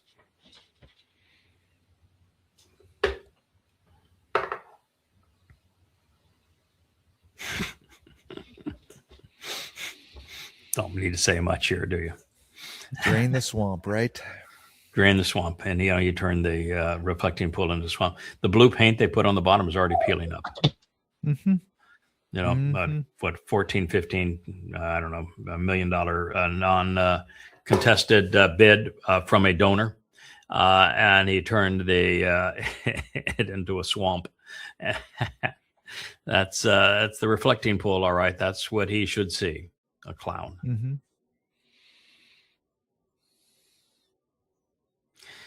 SpaceX does not have plans, and it bothers me when you see things like this and you see SpaceX is planning. No. Elon Musk is hyping his stock, and he's had his AI Gronk create these images of fairy tales, and he's trying to sell thoughtless people on, I'm going to have data centers by connected via laser links on an orbital data platform. And boy, that makes SpaceX super valuable. Well, let's be clear. There is no way to ever make profit in AI. The data centers for AI are a sinkhole that has a 0% chance of profiting. So we need to talk about what AI is actually. Why are those 5 people who are promoting AI the most aggressively? What are they trying to achieve by these massive investments of money into something that has a 0% possibility of ever making money? And data centers in space are I don't know what is when you have less possibility of something becoming profitable than 0. That's what they are in space. On terra firma, in the most optimum circumstances, with access to unlimited power and unlimited water, they are these prohibitively expensive without any chance of return. And so in space, it just multiply that 1,000-fold, maybe 1,000,000-fold, becomes even less useful. And cooling something in space is not what you might think, because just because the thin atmosphere at that point is exceedingly cold, there's no contact with anything to whisk the heat away. So cold doesn't really have much of a factor if there isn't any contact. And the swings are so huge. Yeah, right. You've got solar rays there. The impact of the sun's rays will take the temperature up really to very, very high numbers, because there is nothing to take the heat away. So for the solar cells to work, it has to be exposed to the sun. If it's exposed to the sun's going to make that thing burning hot, not to whisk temperature away. And that's the biggest cost of all of these things, is controlling the systems. They have to have liquid cooling systems to whisk the temperature away. And water, because of the surface contact of water, is so much more than air. You have to use chilled water as opposed to chilled air to cool these things. Otherwise, they stop performing. They just stop working. And in space, all you have is the aggravation of that. I mean, the reason that the James Webb Telescope has that huge 3-layer gold shield that you see that's so ubiquitous with its look, That's to keep the sun's rays from ever striking it. Because if the sun's rays strike it, it raises the temperature and the electronics no longer work. Mm-hmm. This is trying to do the opposite.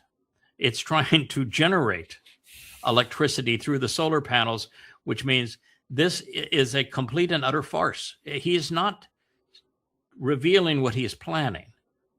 He's hyping his stock. Yeah. I love the connected by laser links. So we're going to send electrical power by lasers now, right? Is that what the idea is here?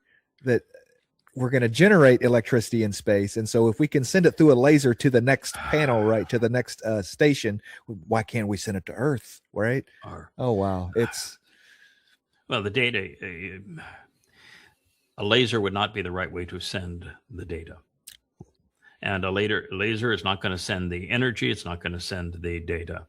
And it's not going to do anything for cooling. It's wrong on all levels. You could have, but it gets so much cooler when you say lasers, right? As soon as you say lasers, the hype level goes from 9 to 14. Where's your lightsaber? Right, exactly. Luke.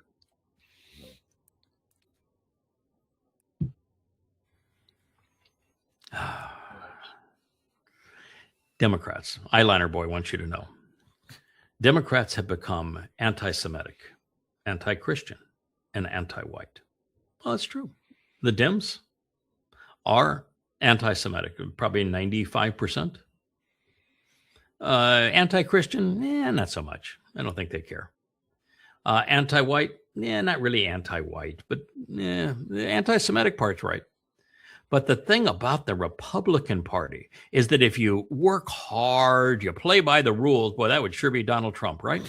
And you love this country, you are playing on our team. Do you think this piece of SHIT thinks that it's his team? Does he think there really is a Republican Party? There is no Republican Party. And you are not part of Trump's team, sir. You're not. You're about to be escorted out of the party, as a matter of fact. It is Trump's MAGA. And everybody that sucks up to as part of Trump's MAGA is the devil's advocate. But there is no Republican Party anymore. It hasn't been since Trump rose and the Twitchian MAGAs decided to play. You white supremacist Christian MAGAs stole the Republican Party. It doesn't exist anymore. And it ain't yours, pal. It all belongs to one man, Donald J. Trump.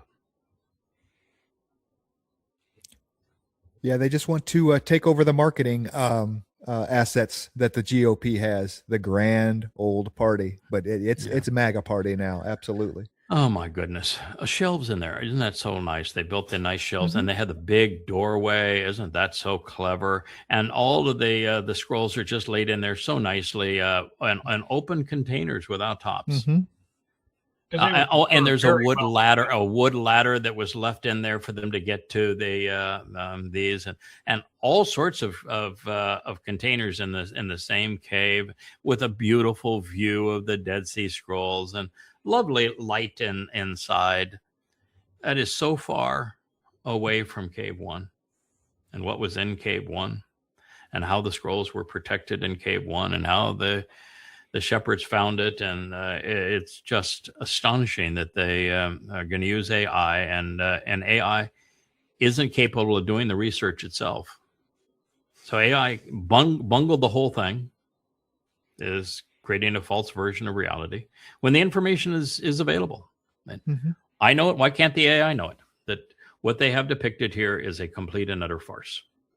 If it was that open and that exposed, why did it take thousands and thousands of years for anyone to find it? Yeah, well, beyond that, if it was open and exposed that way, they'd be ruined. They would have gone. They would have been ruined. There would have been nothing left. They would have been disintegrated. So no, that is not the way they were. They were in sealed jars. There were only 5 scrolls in Cave 1. They were not set up on shelves. There was no ladder. There was no light in there. None of this is true. Could not have done what we did in writing the Yahowah series without the great Isaiah scroll found in Cave 1, or without the great Psalm scrolls. They were essential to correcting the Masoretic text. But this is not the way it happened. And it's just a great example of how AI is really not very smart. It wasn't like a kid who just happened to stumble upon the cave. Mm-hmm. No, they actually didn't. What happened is that there were two young men who were trying to watch their sheep graze in what is really an inhospitable area. And they lost, one of them lost a sheep and was trying to go after that sheep and was stumbling and stumbled into a cave. And when he stumbled into the cave, they found because before he went into it, it was completely dark in there, couldn't see. Not like this picture, couldn't see, and wanted to know before he went into the cave, what's in there. So he tossed a rock into the cave, and when he heard what the rock hit, had a ceramic sound to it, not more rock or not dirt. So that piqued his interest. He went back into the cave and he tried to find out what was the ceramic sound, because he knew that if he found a piece of old ceramic, he could sell it on the black market. So he went back in to get the ceramic. And found scrolls in it that he didn't think have any value. Actually, they hung them up like they were on a clothesline out in the village there for a while. And it was a unscrupulous antiquities dealer that tried to whisk them away. And it was only because there was a Hebrew scholar that was willing to go and risk their lives at a period of time when Israel was everything around the Temple Mount, for example, was under barbed wire. The Muslims had barbed wire and all manner of fencing and total exclusion. Jews couldn't go to their Temple Mount or anywhere near it, or into Jerusalem. And this man was willing to pursue it with risk of his life, and then followed the auctions of all of this, because the Muslims wouldn't sell it to a Jew, and found a way to bid on it and put out considerable amounts of money and bought the great Isaiah scroll. If he had not done that, it's unlikely that we would have even found the rest of the scrolls or ever known anything about them. So there's this wonderful providence associated with this, and the AI missed all of it. Right. I think their point was, what if there are still ancient Hebrew scrolls waiting to be discovered in the deserts of Israel? What I don't think it changes it doesn't change the story at all, does it? We have everything we need. We had nothing from the book of Esther, but we didn't need anything from Esther because it was a piece of garbage anyway. And every other book is represented, and God was repetitive enough that every message that he wanted to convey to us, we know. And within 4 years of our talking here, I expect to have access to the original autograph of the Torah as it was written by Moshe. And you take the greatest of the prophets with Yahowah, we have the entire scroll, everything of it. The man that's the most important to us would be Dode, and there's more copies of the Psalms than anything else in the Dead Sea Scrolls. I've got more than if I had 1,000 years, and I hope to have the 1,000 years to go do this. That we can continue to write books for 1,000 years, and you think it's already overwhelming there, JB? We're going to make overwhelming times 1,000. But it's fun. It's a lot to learn. It's really a good thing, and it's not overwhelming to you anymore or anybody that's in the covenant, and that's the good thing. We're building affirmations and knowledge on top of knowledge. But I don't like it when something that is profoundly important is corrupted this way. Okay, sir. Oh, yeah. So this is funny. Babylonian Bay. Occasionally they get a funny one, mostly not anymore. So the world leaders are now lining up to ask Trump to bomb their countries. Yep.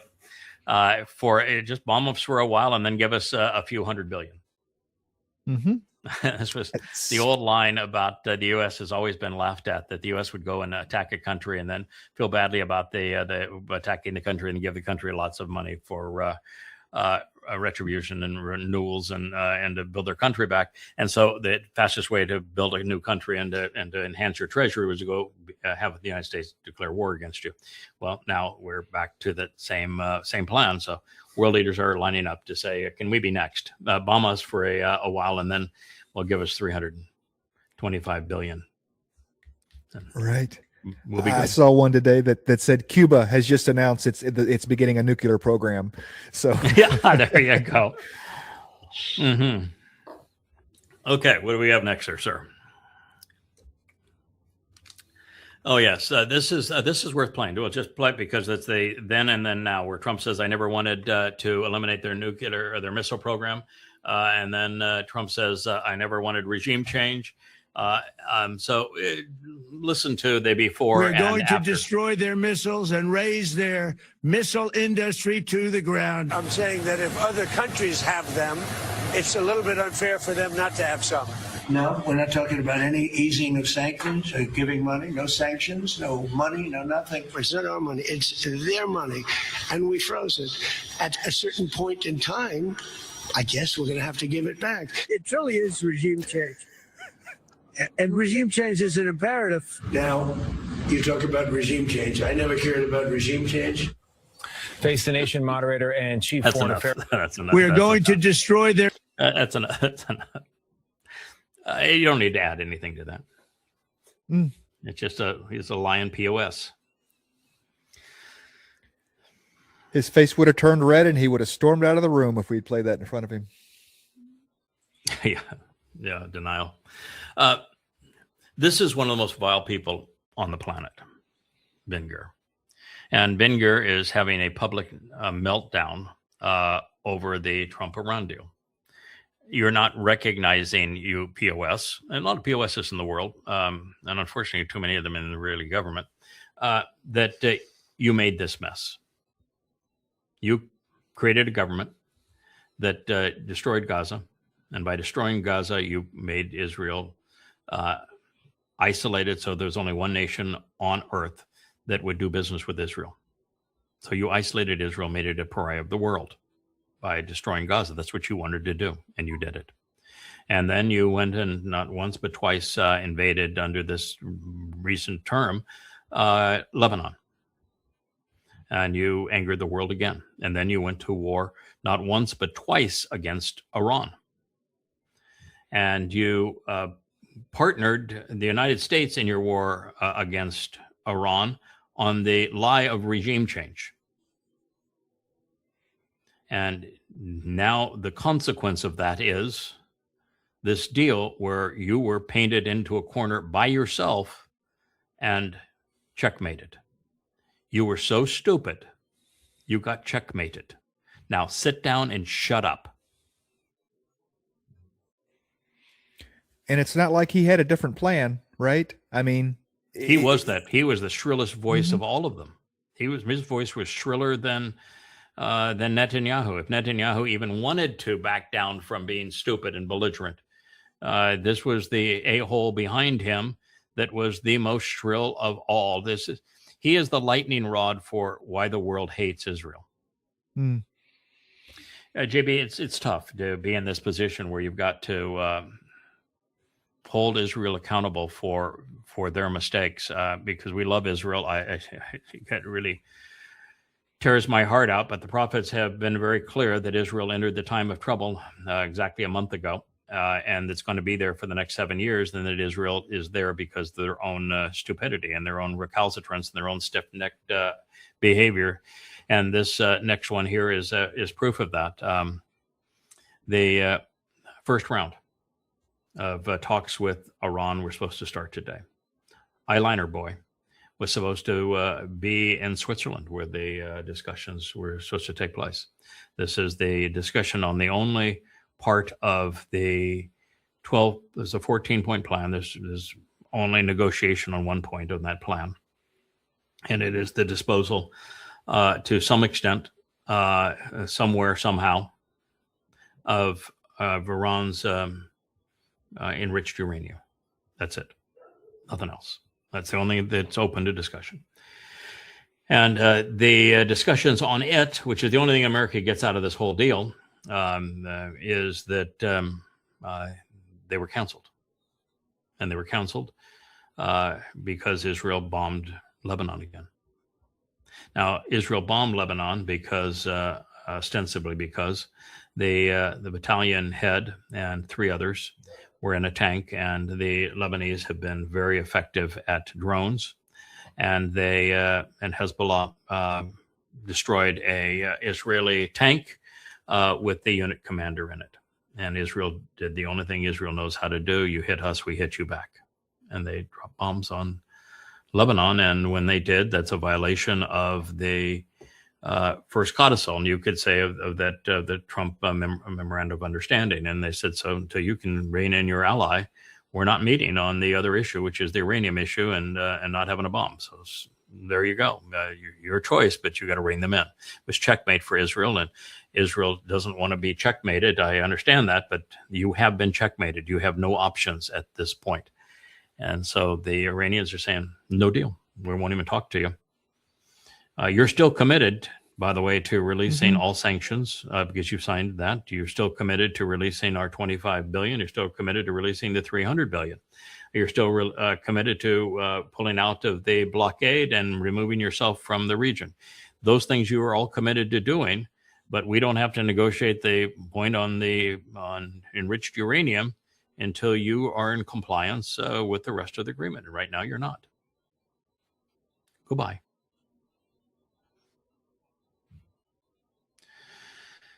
We'll go ahead and click more on this because I want to read the statement by Naftali.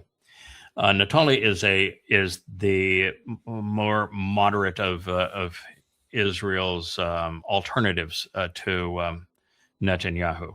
He was the prime minister and a deal that he made with Lapid, and he actually honored the deal he made with Lapid and let Lapid become prime minister for a shorter period of time.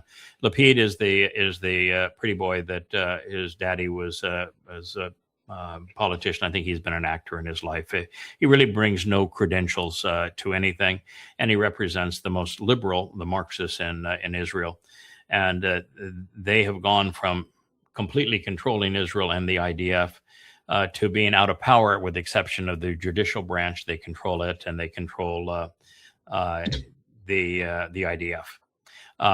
And so this moderate and the liberal formed an alliance, thinking they could take down Netanyahu. And their issue isn't they have no clue, no interest in anything. They would not have formed this alliance if their purpose was to benefit Israel, because they are too far apart in their beliefs.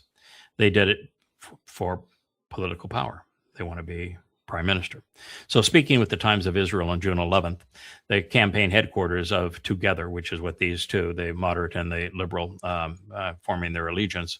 And by the way, Lapid's popularity has crumbled, so he adds very, very little. The new merged party leads with the former prime minister Yair Lapid, and Bennett said, Israel is facing an existential moment. And in this existential moment, he warned that another term under the current government would leave the country without a functioning economy, society, or international position.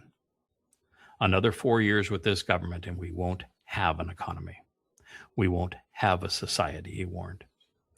The Haredi issue will crash us all. We won't have an international standing anywhere.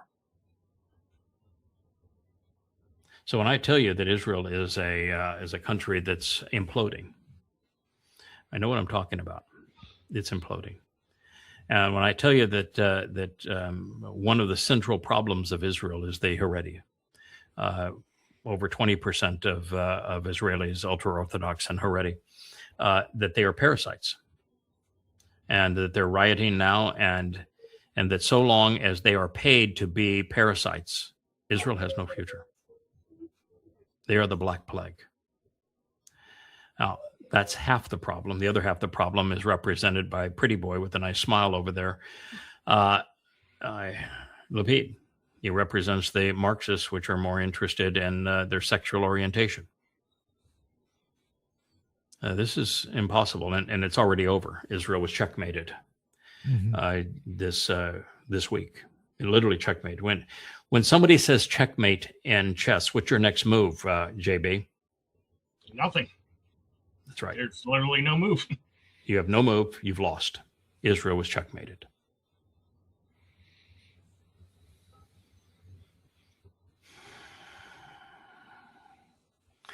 So this is on Dr.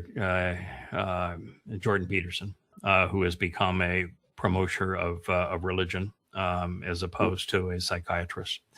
And he is on doing an interview where then you can hear the speaker, the famous guy. In fact, I've been on his show before, and he wants to make the point that the commandment, as they would say it, and it's not a commandment, it's an instruction, that thou shalt not kill is invalid, that it's an invalid translation, but that we shouldn't blame the King James Version for that.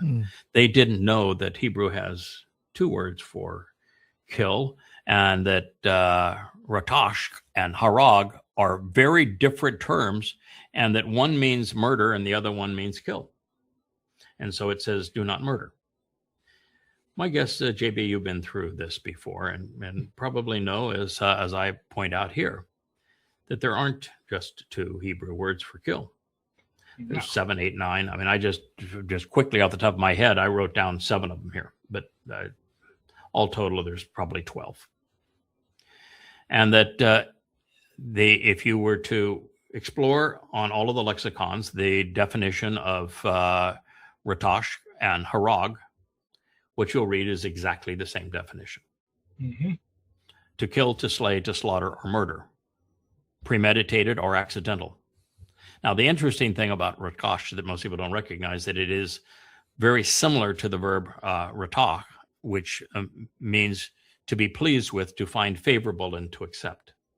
And if you want to make that correlation, then that would be premeditated killing, killing for pleasure. And that the only difference is the hey ending versus the che ending. So the words are very, very closely related, and both are verbs.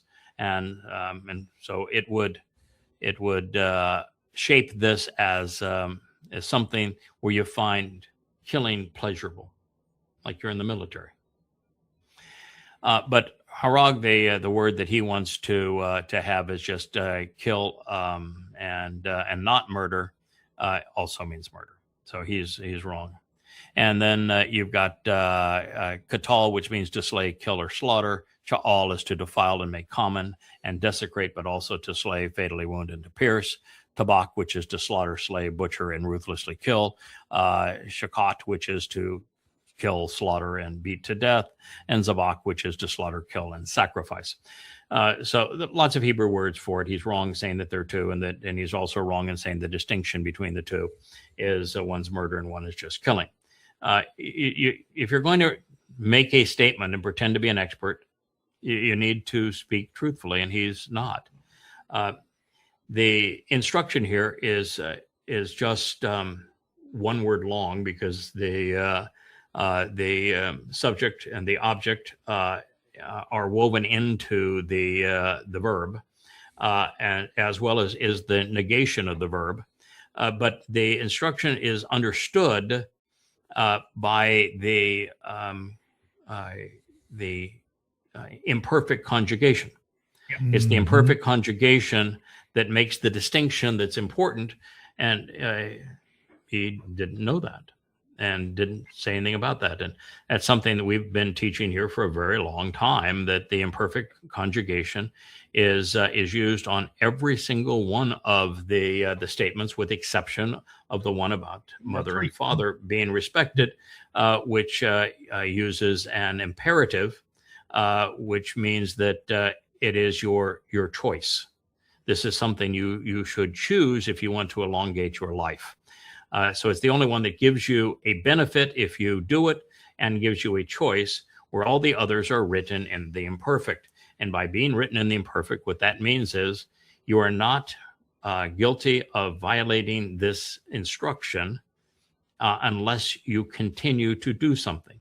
So if you have killed somebody inadvertently, you're not guilty of doing this. But if you're in the military and killing is your job, or you're a Trump and I'm going to go back to dropping bombs on their head, then you're absolutely guilty of it, because the imperfect speaks of ongoing or habitual behavior, where the perfect would be one and done. So they're all written so that we all have borne false testimony at one point or another, by either intent or by mistake. Mm-hmm. And the moment you stop, you're no longer in violation of the instruction. That's the part that is important here. You should not make a habit of killing. See, I've always loved that about the Hebrew language with the perfect and imperfect, because one time doing an action does not define you. Habitually doing it speaks to your personality, to your person. Yep. You know, that defines you. You know, everyone lies. Sometimes it's appropriate to lie. You know, if you were hiding Jews in Nazi Germany, lying to the SS was a good thing.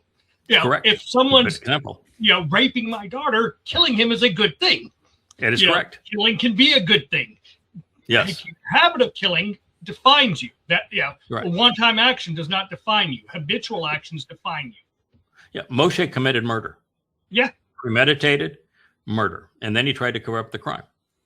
So he committed murder. It was a good thing that he did. It was the ultimate test of his character, that he would stand up and kill somebody that was bludgeoning an innocent person to death. So killing is, but he never made a habit of killing. Yeah. So that's the point that should have been made, and that point was not made. Teaching is just be accurate. If you're going to speak for something that pertains to God, for God's sake, be accurate. Or don't speak. Oh, this thing is just so whacked out weird that I don't even need to play I almost thought it was a video game.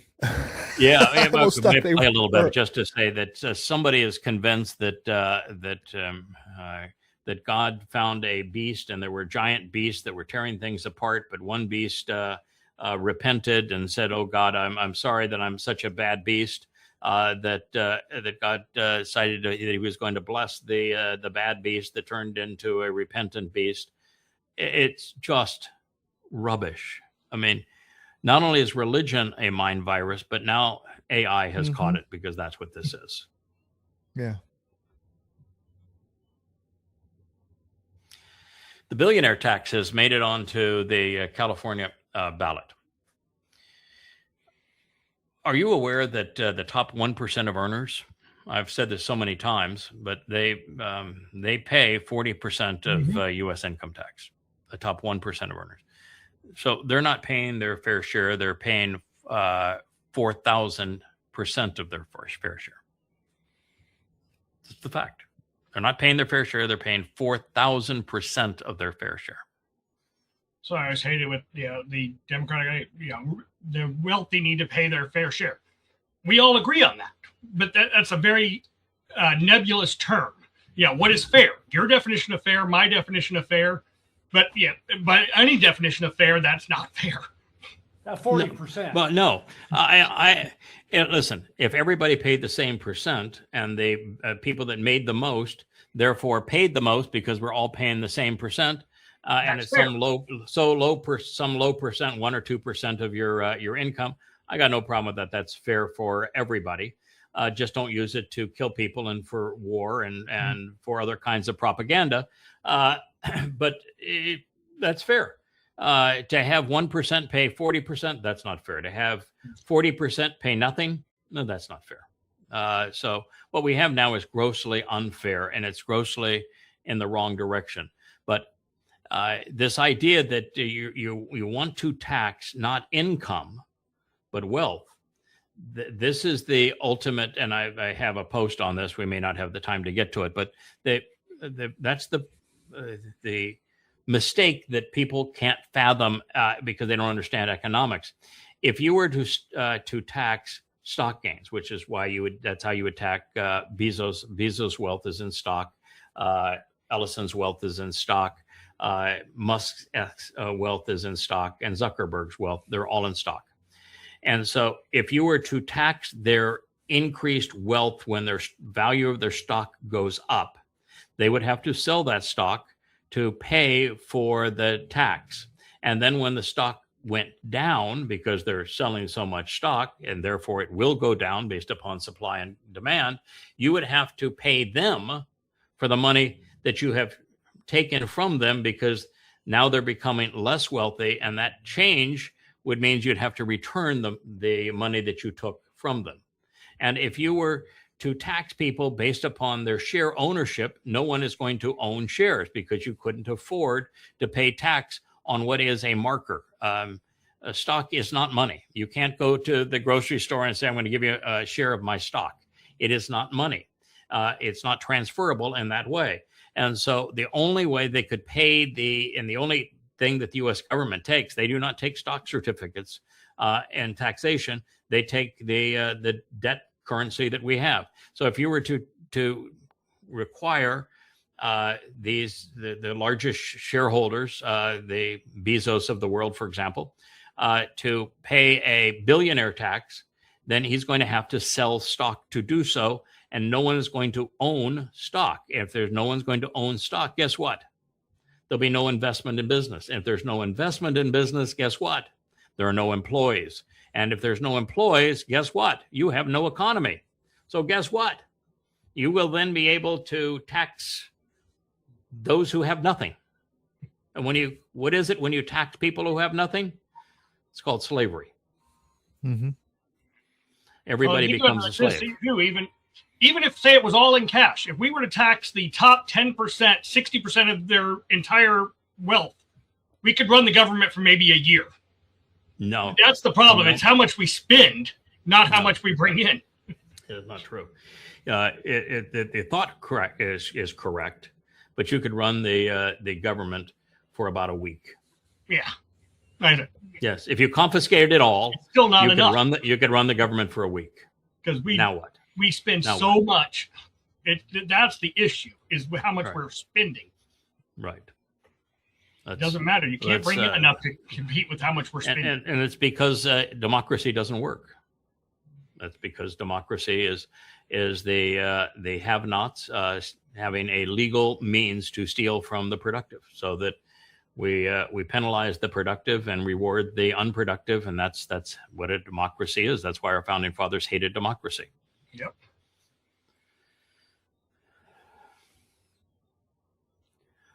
There's beautiful, there is ugly, and then there is this. That has to be the most hideously ugly monument I have ever seen. I've seen some ugly ones. I've been around the world in 175 countries. I've been everywhere. That's the most hideously ugly thing I think I've ever seen. And they're celebrating their grand opening, right? I saw something the other day. I saw something the other day where most of and of course it was very Afrocentric. The problem was that the black contractors that worked on this project have not been paid yet, and they're all going out of business because they have to have lawsuits to go get their money from the Presidential Library Fund or whatever. Mm-hmm. Great. Just want to know what the architect was thinking when they designed that. Oh, it's just pathetic. The U.S.-Iran peace talks are canceled. I've already talked about this. We can go on to the next slide. But they're canceled because Trump and Israel both violated the first paragraph. Trump threatened violence, and Israel bombed Lebanon. They can't read their own agreements. And Israel can say, we're not party to the agreement. Well, you attacked Iran and you lost, and you attacked Iran with the United States that wants out of the war. So it's your agreement too, whether you want it or not. Then, if you didn't want to be included in it, then you shouldn't have not only attacked Iran, but encouraged the attacks on Iran. This guy was my neighbor for years and years and years. The lie of an inconvenient truth and his story of global warming, which proved out to be completely untrue, at least based upon his theories.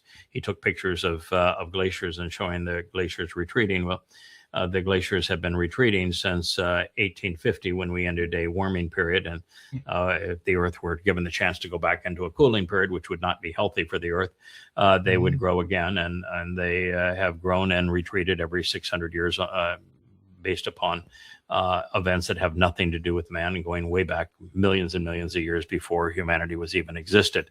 And so the whole thing was predicated on a lie. It was easy to prove that it was a lie. And yet the Marxists, because it gave them control in a way to take money from people who were productive and keep a slice of it themselves, have been promoting it. And when he finally admitted, he says, well, while an inconvenient truth did not prove to be accurate, it did make me very rich. Mm-hmm. Thank you, Al Gore. Yeah, I met him many, many, many times, including in my own neighborhood. I think this is one we can play. And if we we can no, we won't play this one, because this is not the one that I want to play. This one, he's asking for faith in President Trump. Right. Faith is religion. Mm-hmm. So what he's saying is, we're going to pretend like this is Christianity. You can't prove any of it. In fact, all evidence is to the contrary. But if you just believe, just believe. So that's what he's done. We're going to turn politics into religion, and you just believe. He's he's God. I say politics is religion. I talked before. I didn't grow up in a very religious family, but my family is very political. Yes, they are. Yeah, that is their religion. Yeah.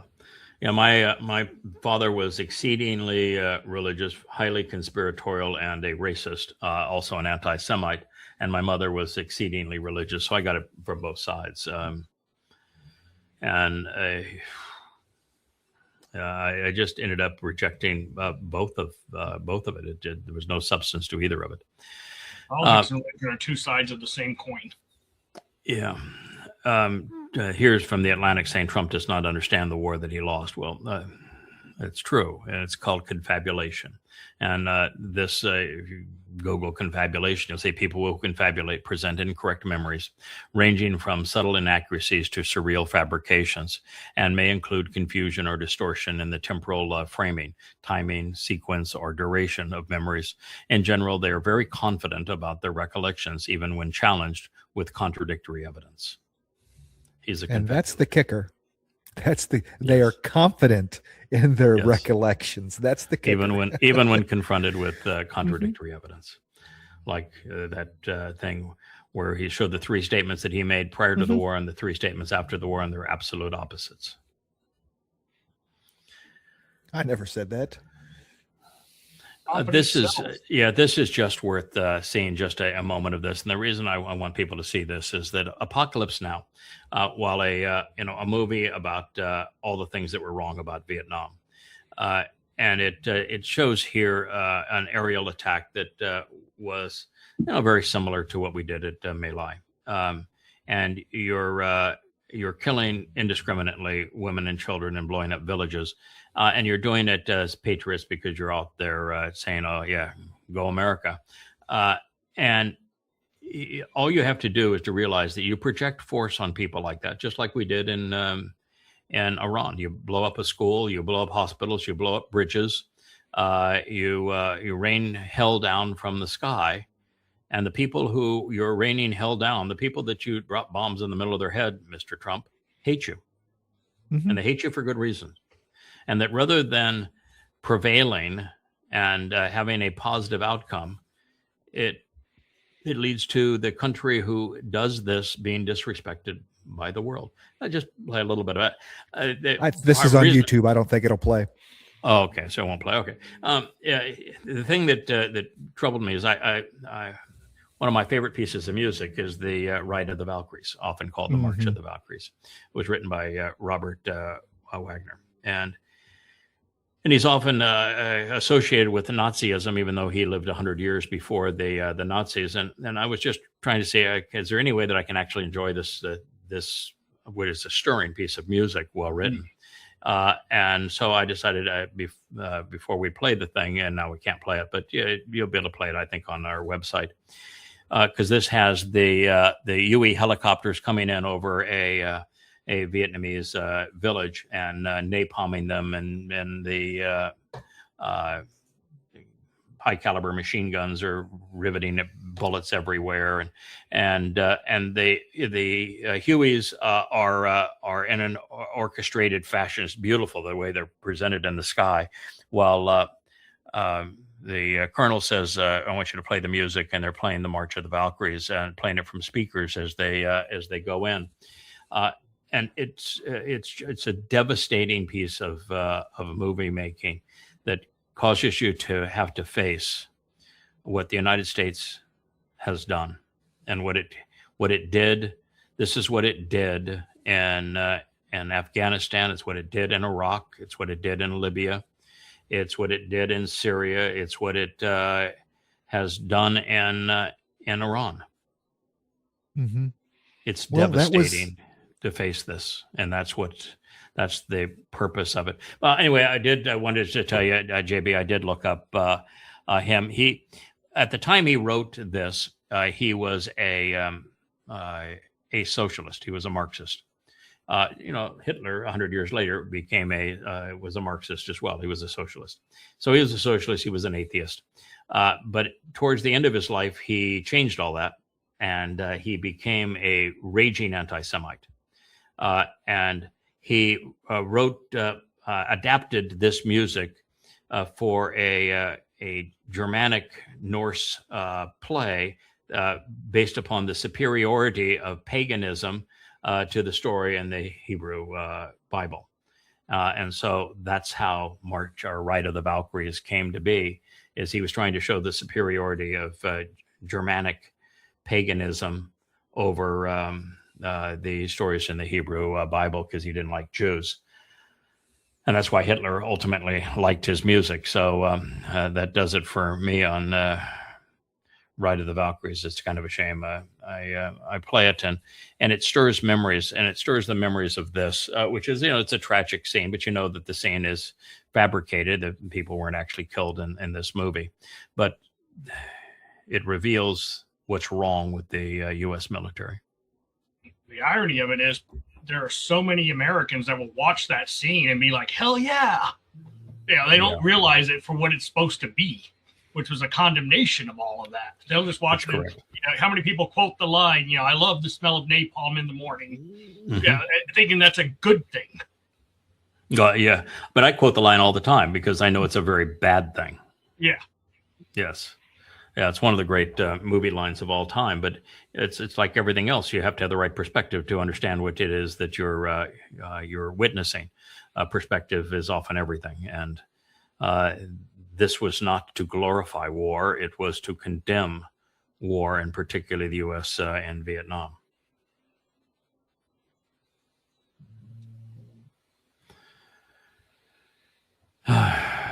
So the preliminary deal to end the war between the U.S. and Iran faced fresh challenges today after Switzerland said that there are new strikes in Lebanon. I'd seen so many posts on it, and then I verified them that Israel did strike Lebanon today after the attack on its tank crew. And Israel, you've been checkmated. You have no more moves left. You continue this, and it will be immediate destruction of the Israeli state. Immediate. So you can pull out and be vulnerable because you've been checkmated, and it will be very costly to Israel. Or you can proceed to do as you have done, and it will cause the immediate demise of Israel. Checkmate means it's over for you. You've been played into a corner. At this point, there's no salvation of the Israeli state as a political entity or a religious entity. None. All you've got now is individuals returning to Yahowah. And the only way you're going to do that as you're Israeli now is to go to yadayah.com. That's the only place you're going to find that roadmap back. So that is where you are. And the sooner individually you begin to accept that, you're going to have individual Israelis that come home to Yahowah. But there is no saving. Checkmate means checkmate. The game's over. You lost. You were played for fools by Hamas and destroying Gaza. You set yourself up so you only have one ally in the world, and the ally that is your one ally is Satan. Literally Satan. The prophets have been very clear. You are now a vassal of Satan. We're going to play that clip. We're going to get to it here. I presented it twice today. I just didn't know it was going to be that far down. Maybe it's this one. This one though is not a video, so we can't play that one. That's the thought. It's a video. It'll play. Oh, it is. Play it, please. I saw the Axios report. That Netanyahu is fuming. That's not reflective of the conversations that I've had with him, but maybe he's saying something to somebody else that he's not saying to me. What I will say, and this does bother me, is that you have seen people within Bibi's cabinet who have come out and attacked the deal, and in some ways very personally attacked the president of the United States. And I guess my message to them would be twofold. Number one, Donald J. Trump is the only head of state in the entire world who is sympathetic to the nation of Israel at this moment in time. And he happens to be the head of state of the world's superpower. If I was in the cabinet of the Israeli government, I might not be attacking the only powerful ally that I have anywhere left in the entire world. And the second message I would give to some of those cabinet members, Bibi, to his credit, has not gone down this path, but to some of these cabinet members in Israel who are attacking the president of the United States, the other thing that I would say is that over the last 3 months, 2/3 of the defensive weapons that have protected your homeland have been built by American hands and paid for by American tax dollars. The problem for Israel is not Donald J. Trump. And anybody in Israel who thinks their biggest problem is the president of the United States needs to wake up and smell the reality of the situation that country is in. I saw the Axios. He is absolutely right and absolutely wrong. This is the single most devastating clip I have ever watched. It says exactly what I have been saying without him actually saying why that is so devastating.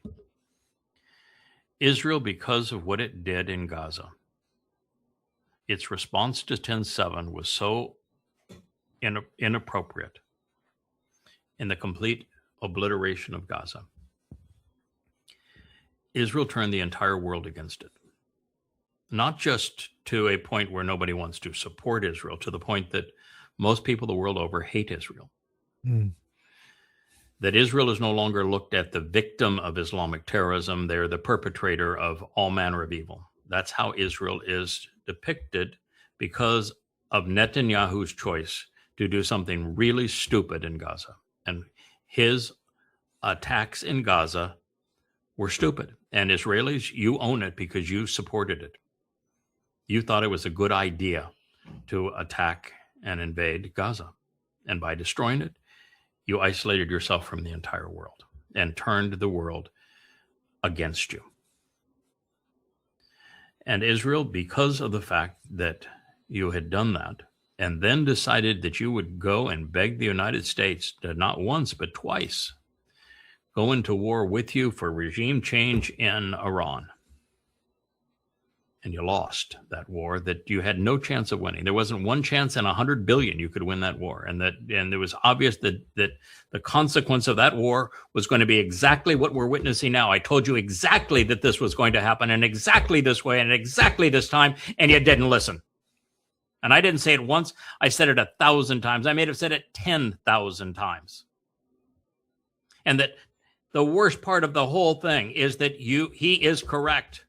There's only one person of political power in the world who will tolerate Israel. And Israel gets 60% of their weapons from that country. And that country has now turned on Israel. And you've been checkmated by that country. And oh, by the way, that leader of the country is Satan. Not just maybe a little demonic, not just a little insane, not just a bit grotesquely immoral. He is Satan. The prophets are never wrong. They depict him as Satan. I told you this 2 years ago, that Donald Trump is Satan. And that you were becoming a vassal of Donald Trump. And that what you did in Gaza was going to isolate you from everybody but Satan. And there you are now, because he's right. You get 60% of your weapons from a country that is now run by Satan, and you're the only person of any political influence in the world that will even tolerate you happens to be Satan. And you put yourself in this position. That's why it's checkmate. You allowed Hamas to play you so that you would destroy Gaza, which they wanted you to do because you destroy Gaza and some 50,000 Muslims get to be martyrs. Well, it leads to the destruction and the isolation of Israel, which is what you did. And then you went off and doubled down by attacking Iran not once but twice, making a bad situation much worse. Going all in with the United States when we told you, when the prophets told you that the president of the United States was Satan. He is Rahab. He is the corporeal manifestation of the adversary. He is that person that the prophets talked about, that warned you about. And you're in the time of trouble. This next 7 years, 2 out of every 3 Jews are going to die. This is where you are. I'm hoping we haven't lost the whole stream as I'm looking at a completely blank page. We're still on here. Okay, well, I'm glad. So I've lost the stream here, but this is what you've done, Israel. You are now totally and completely at the mercy, and he has no mercy, of Donald J. Trump. You are a vassal of Donald J. Trump. And the prophets are absolutely clear. Donald J. Trump is the corporeal manifestation of Satan that destroys the world, and particularly Israel. He is the one who will betray you, and he has already done so. And now that you have messed up his surrender so that he's got to go and surrender again, now that the world knows that he can't control you, even though he supplies all your weapons, even though he pounds his chest and says that he saved you, that's what you've done to yourself. So this clip from J.D. Vance tells you everything you need to know. You ought to hate this man, Donald Trump. You ought to recognize that Donald Trump is Satan. You ought to recognize that Donald Trump is the great betrayer. You ought to recognize that Donald Trump is the most dangerous man in the history of the world and lethal to Israel. He's worse than Hitler, Stalin, the pharaohs, all of them combined. He's worse than Titus, Vespasian, and Hadrian. This is the most destructive man relative to Israel who has ever lived. He is demonic. He's an egomaniac. He's a psychopath. And he is the only head of state in the world. You put yourself in a position where only a demon-possessed psychopath will have anything to do with you. What does that say of you? Mm-hmm. And now you're pounding your chest, we'll stand up on our own when that same country supplies 60% of your weapons? Good luck with that. It's just revolting what you've done. I went onto social media to convey this message. 30,000 posts on X to convey this message to you. A similar number on Facebook to convey this message to you. Over and over and over again, reaching out to every Israeli influencer we could find. And you were defiant. You loved him. You acted like he was the second coming of Cyrus, like he was a great Messiah figure. You loved what you were doing in Gaza. You loved what you were doing in Lebanon. You loved your Iranian war when everything we said showed that it was impossible for you to eliminate their nuclear program, that you'd make it worse, that there was no chance you had to eliminate their missile program, you'd make it worse, that you couldn't win a war between interceptor and missile. The interceptor always loses. That you couldn't invade that country, you couldn't occupy that country, that going to war against Iran was just brain dead, and that regime change was never going to happen. And yet you went and you pushed it anyway. There's an analysis out by the New York Times. I posted it on this, and so it'll be on the yahowah.com site. And while I wouldn't respect the New York Times for anything, the two journalists there claim to have conducted scores and scores of interviews with the cabinet members of Donald Trump leading up to this war. And what they say is that Bibi Netanyahu came to Washington in the weeks prior to February 28th of this year. And he laid out a plan where we're working together. Israel and the United States could achieve regime change in Iran, could destroy Iran's capability of developing a nuclear bomb, and would weaken their missile program. That was his sales pitch, that the U.S. could do that with Israel, and that we could be great heroes, and we would end the Iranian nuclear threat, and we would get a favorable government to Israel in the West by this joint maneuver. He left, and so there was a senior cabinet meeting, and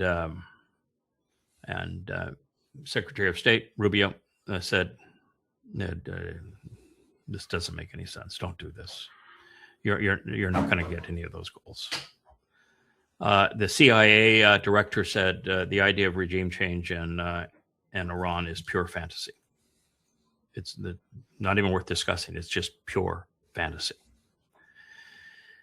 Hegseth, of course, the alcoholic weekend talk show host, say, "Yay, man, let's go. War, war, war. I love war."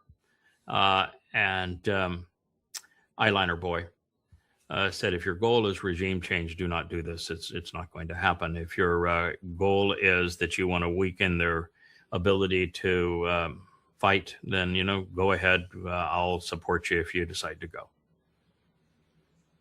And then they all looked to Trump as if he were a god. He survived his assassination attempts. He's survived all manner of political storms. He's been convicted of felonies, and yet he's the president of the United States. And they said, do what you want to do. We'll support you. And he decided to do what he did. And the result was exactly as we said before it happened. You do this thing, and there's no way out. And we've been saying it now for months and months and months and months, years, that if you do this thing, you'll have to surrender. There is no way out. And I said, there's not a possibility that you can negotiate something that will be beneficial. There is literally no way out. Mm-hmm. This is devastating. And the memorandum of understanding is worse than Versailles. It's a complete and utter surrender. In fact, it's far worse than any surrender that I could have possibly have imagined. I mean, it's the terms are worse than the Treaty of Versailles. And the worst part of the whole thing is that by that agreement in paragraph 1 was checkmate against Israel. Israel put in a position there was no move left on the board. The state of Israel as we know it is over.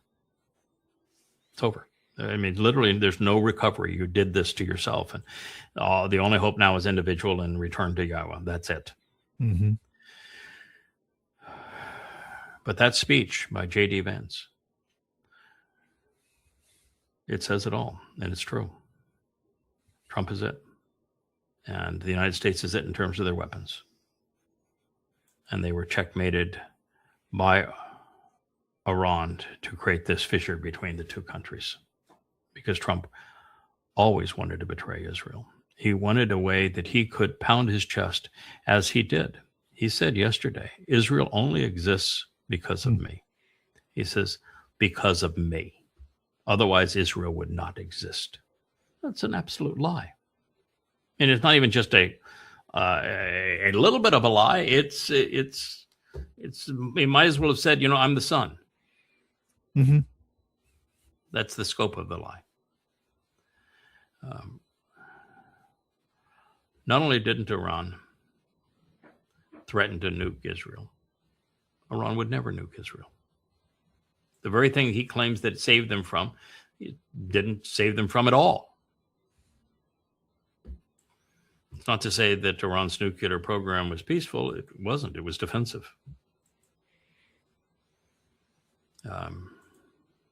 Their offensive program was the missiles and the drones, and they used them very effectively against America and Israel.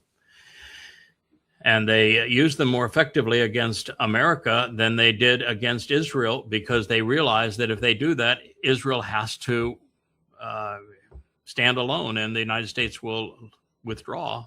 And they used them against the Strait of Hormuz. And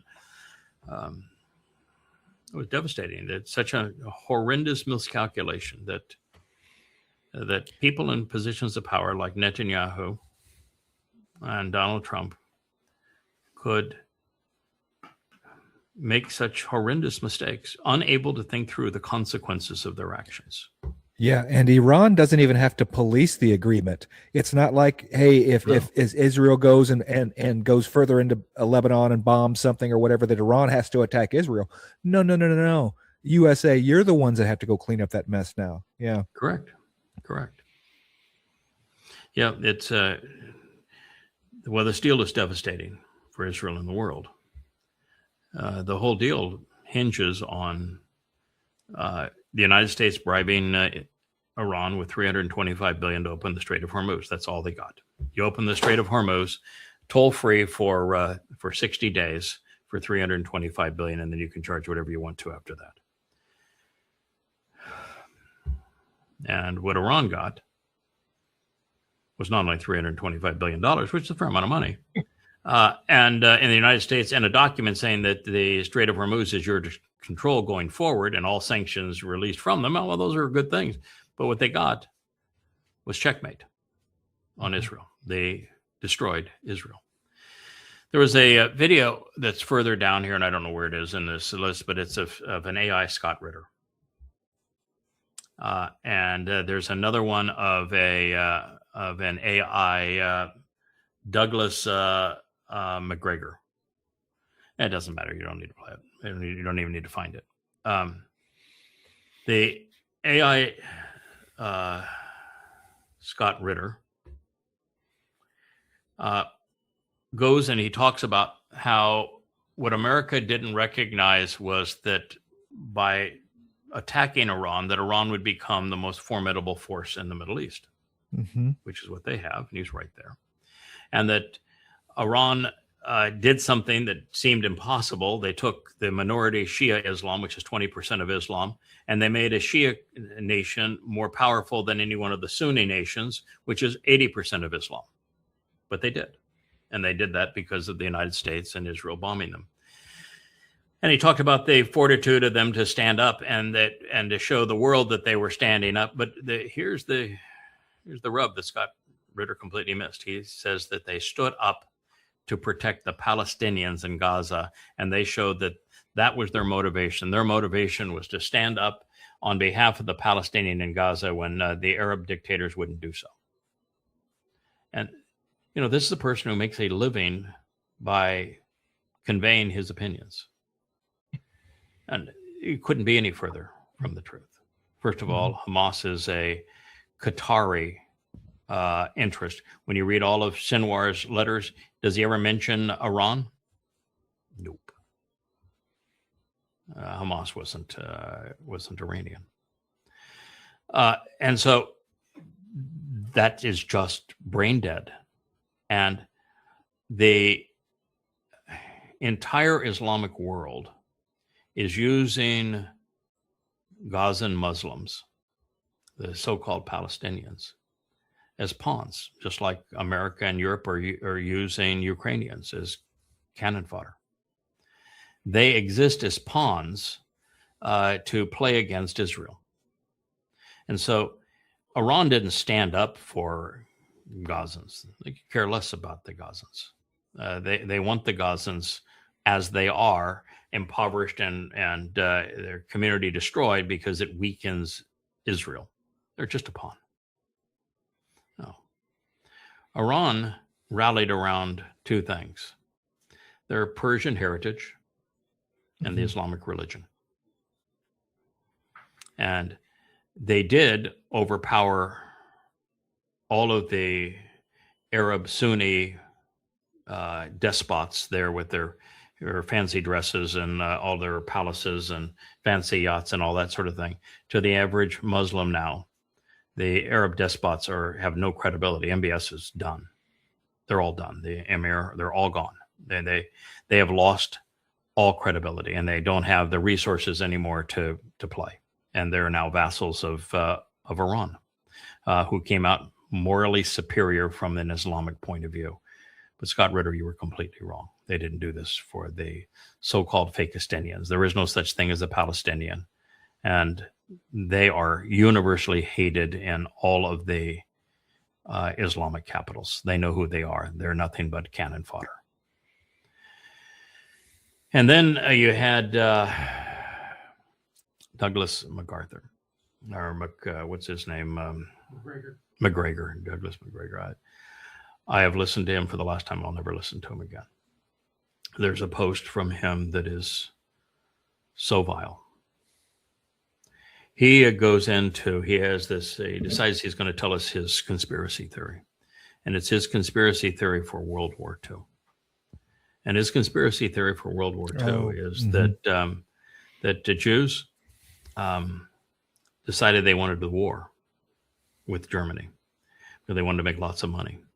And so they thought that they could buy the alcoholic Churchill and control Churchill, who was an alcoholic and broke, and enough money from the Jews, they would do that. And that Roosevelt bought into this scheme that he could make lots of money by starting a war against Germany, and that the bankers that were all Jewish convinced FDR that a war against Germany would be really profitable for him. And this was his conspiracy. It's akin to the protocols of the elders of Zion. It was to hear him present his theory on World War II. And to blame it all on Jews just tells you everything you need to know about that sorry soul who is now hellbound. I will never, ever, ever listen to him again. And Scott Ritter, you were right about Iran's rise. You just don't know what the motivation was, and you were completely wrong. It's a real shame what's happened to this world. But the biggest shame of all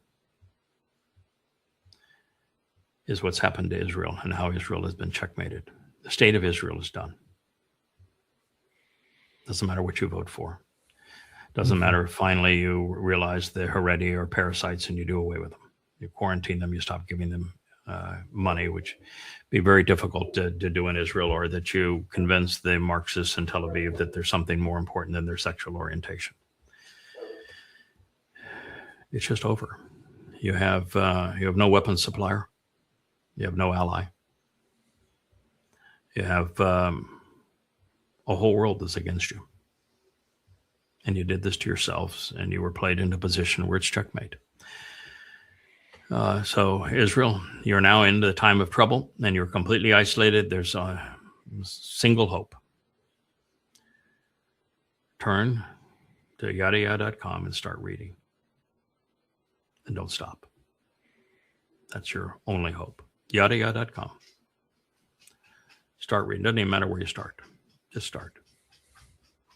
and read every night. And there'll be hope for you individually. Heck, we're even reading it to you. So show up tonight for the family hour, and we'll read it to you. We'll read it to you. We'll sing it to you. We'll read it to you.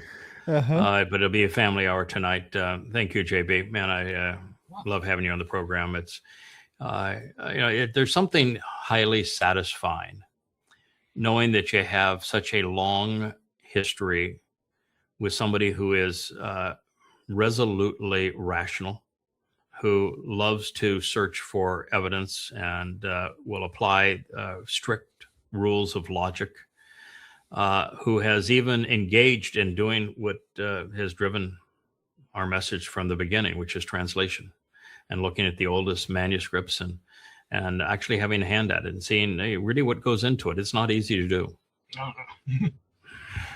And there's something even more important than translation. And that is when you then try to explain it to people, because it's the explanation that has the power, helping people understand it. And you've even gone into that as well. And you've cataloged where we have been all along the way. And as you know, Richard here is here largely because of your site. Yep. I listened and listened and listened, and that I broadcast after broadcast, rereading Introduction to God 3 times. Yeah, I never had any broadcasts on my site, but you did. And people that had heard me on one radio show said, "I want to hear more and more and more and more." And you had the books there, you had the broadcast there, you had an open discussion with people there, and for a while, Richard McCord did as well. And between the two, you facilitated a very significant number of the people who have grown with us into this covenant family, and everybody has come the same way: reading, learning, investigating, verifying, thinking. And it's what Israel must do now if they're going to, Israel's not going to survive, but if there's going to be a surviving remnant, and there will be Israelites who will be part of the next 2 harvests. This is the only way to do that. And somewhere deep down now, you got to know that you're in a pickle, and there's no way out of this one. As you now have these last few days, you've tried to engage the Israeli posters that I scolded for the last 2 years and told them this was what they were headed towards. Do you have any of them that are admitting, we really screwed up, we're in a terrible spot? I'm seeing a few now, but they're small potatoes, 500, people. But, I commented to Lisa Rosen again this morning. I'm still going to do the I Told You So tour for a little while. Absolutely. Everybody should do the I Told You So tour. Yeah. We all should do it because we told them so. And now it is so. And it's not just so in a subtle way. It's not just so in a way, we've survived other things. We'll survive this too. Mm-hmm. No, that's their attitude. It's we'll go at it alone. No. This is checkmate. There is no going at it alone. You're in a world where you don't make enough of your weapon systems, and your economy is not independent. You are totally dependent on the United States, and the United States is now run by a psychopath who is demon possessed. And he is on record through the prophets committed to the betrayal of Israel. And that's the person that you have allowed to determine your fate. And he has, and it's over. So Israel, another squadron of F-35s is not going to make any difference. In fact, it's going to make things worse for you. Another election is not going to make any difference.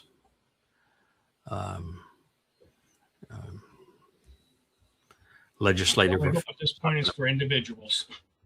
Yeah, all there is now is hope for individuals. There is no hope for the state of Israel. It is over. No political solution, no religious solution, no cultural solution. It's literally over. And Jews, you're going to have to realize that there's no such thing as a Jew. It's a bogus name. There's no history of a people called Jews. You can be Israelites, and you need to know what side of the coin you're going to be on, because Yisrael means both those who contend and struggle with God and those who engage and endure with God. And you've got to make which side of that you're going to be on. And you need to return to being Yehudim, which is a compound of Yahweh's name and Dod's name, and means Yahweh's beloved. And if you shirk this horrible name Jew and you re-embrace Yehud, and in the plural Yehudim, and understand the right side of Yisrael, you recognize who Yahweh is and who his beloved son is, who your Messiah is, who your king is. And it's not that fraud that you promoted through the Rabbi Paul. It's God. He's your king. He's the one who's returning. He's your savior. He's the one who fulfilled Pesach Matzah B'Kodem. And you know nothing of this. You need to start reading. The truth has always been there. You've been blinded to it because you've been so obnoxious. And now it's over. Now, you can say, well, I don't live in the state of Israel, so it's no big deal to me. What happened the last time anti-Semitism was at this level and there was no state of Israel? Do I have to remind you? 6 million. Mm-hmm. So you need to care and care deeply. All right, gentlemen, we'll be back together tonight for Family Hour, 6 o'clock Eastern time. Look forward to being able to do that. We're not going to have happy news for Israel for the next 7 years. This is the time of Israel's troubles. Began on May 22nd with Shabuah of this year, and it continues all the way to Teruah in 2033, which is year 6,000 Yah. And so everything we're going to report is going to be affirmations that what we have conveyed to you is true. So the hope is, the positive is, listen to what we have to say. We don't want anything from you. Open ears and an open mind would be a great thing. And then come to know the truth. Do what JB did. Do what Kevin did. Do what Rich did. Read. Challenge. I give you the ability to challenge every translation. The generic form of the words there for you to look up. And you can say, I don't need any damn translation. I speak Hebrew. Well, that doesn't help you. That's modern Hebrew is as distant from the language in the Torah as Latin is from Italian. So that won't do you any good. You don't know anything about your stems. You don't know anything about the conjugations. You don't know anything about your moods. And you've corrupted the language so badly based upon the rabbinical malfeasance, and your vocabulary is a blend of a tiny slice of misappropriated, misconstrued Torah, stripped of their real meaning of those words, blended with a large dose of Talmud, a lot of Yiddish, and English as you move into the modern age. And so, you can't even transliterate the words correctly in Hebrew. You're applying the wrong letters, and the letters have meaning, and you're representing them incorrectly. So yes, you do need it translated. It's the only way you're going to ever understand it. And the fact is, the more of you speak English than any other language in the world anyway. Why it's written this way. So thank you. JB, it's always a great pleasure. Say hello to Patty for me. And will I see you this evening? Are you on the rotation for this evening? I believe so. Okay. We'll see you later this evening. Thank you for participating. Thank you. Thank you, Kevin. And thank you to the herd of dogs that I either went inside or went out. Talk to you later, my friends. Bye. Hey there, thanks for tuning in. That was Fetch. Gotta run now. Catch y'all on our next podcast.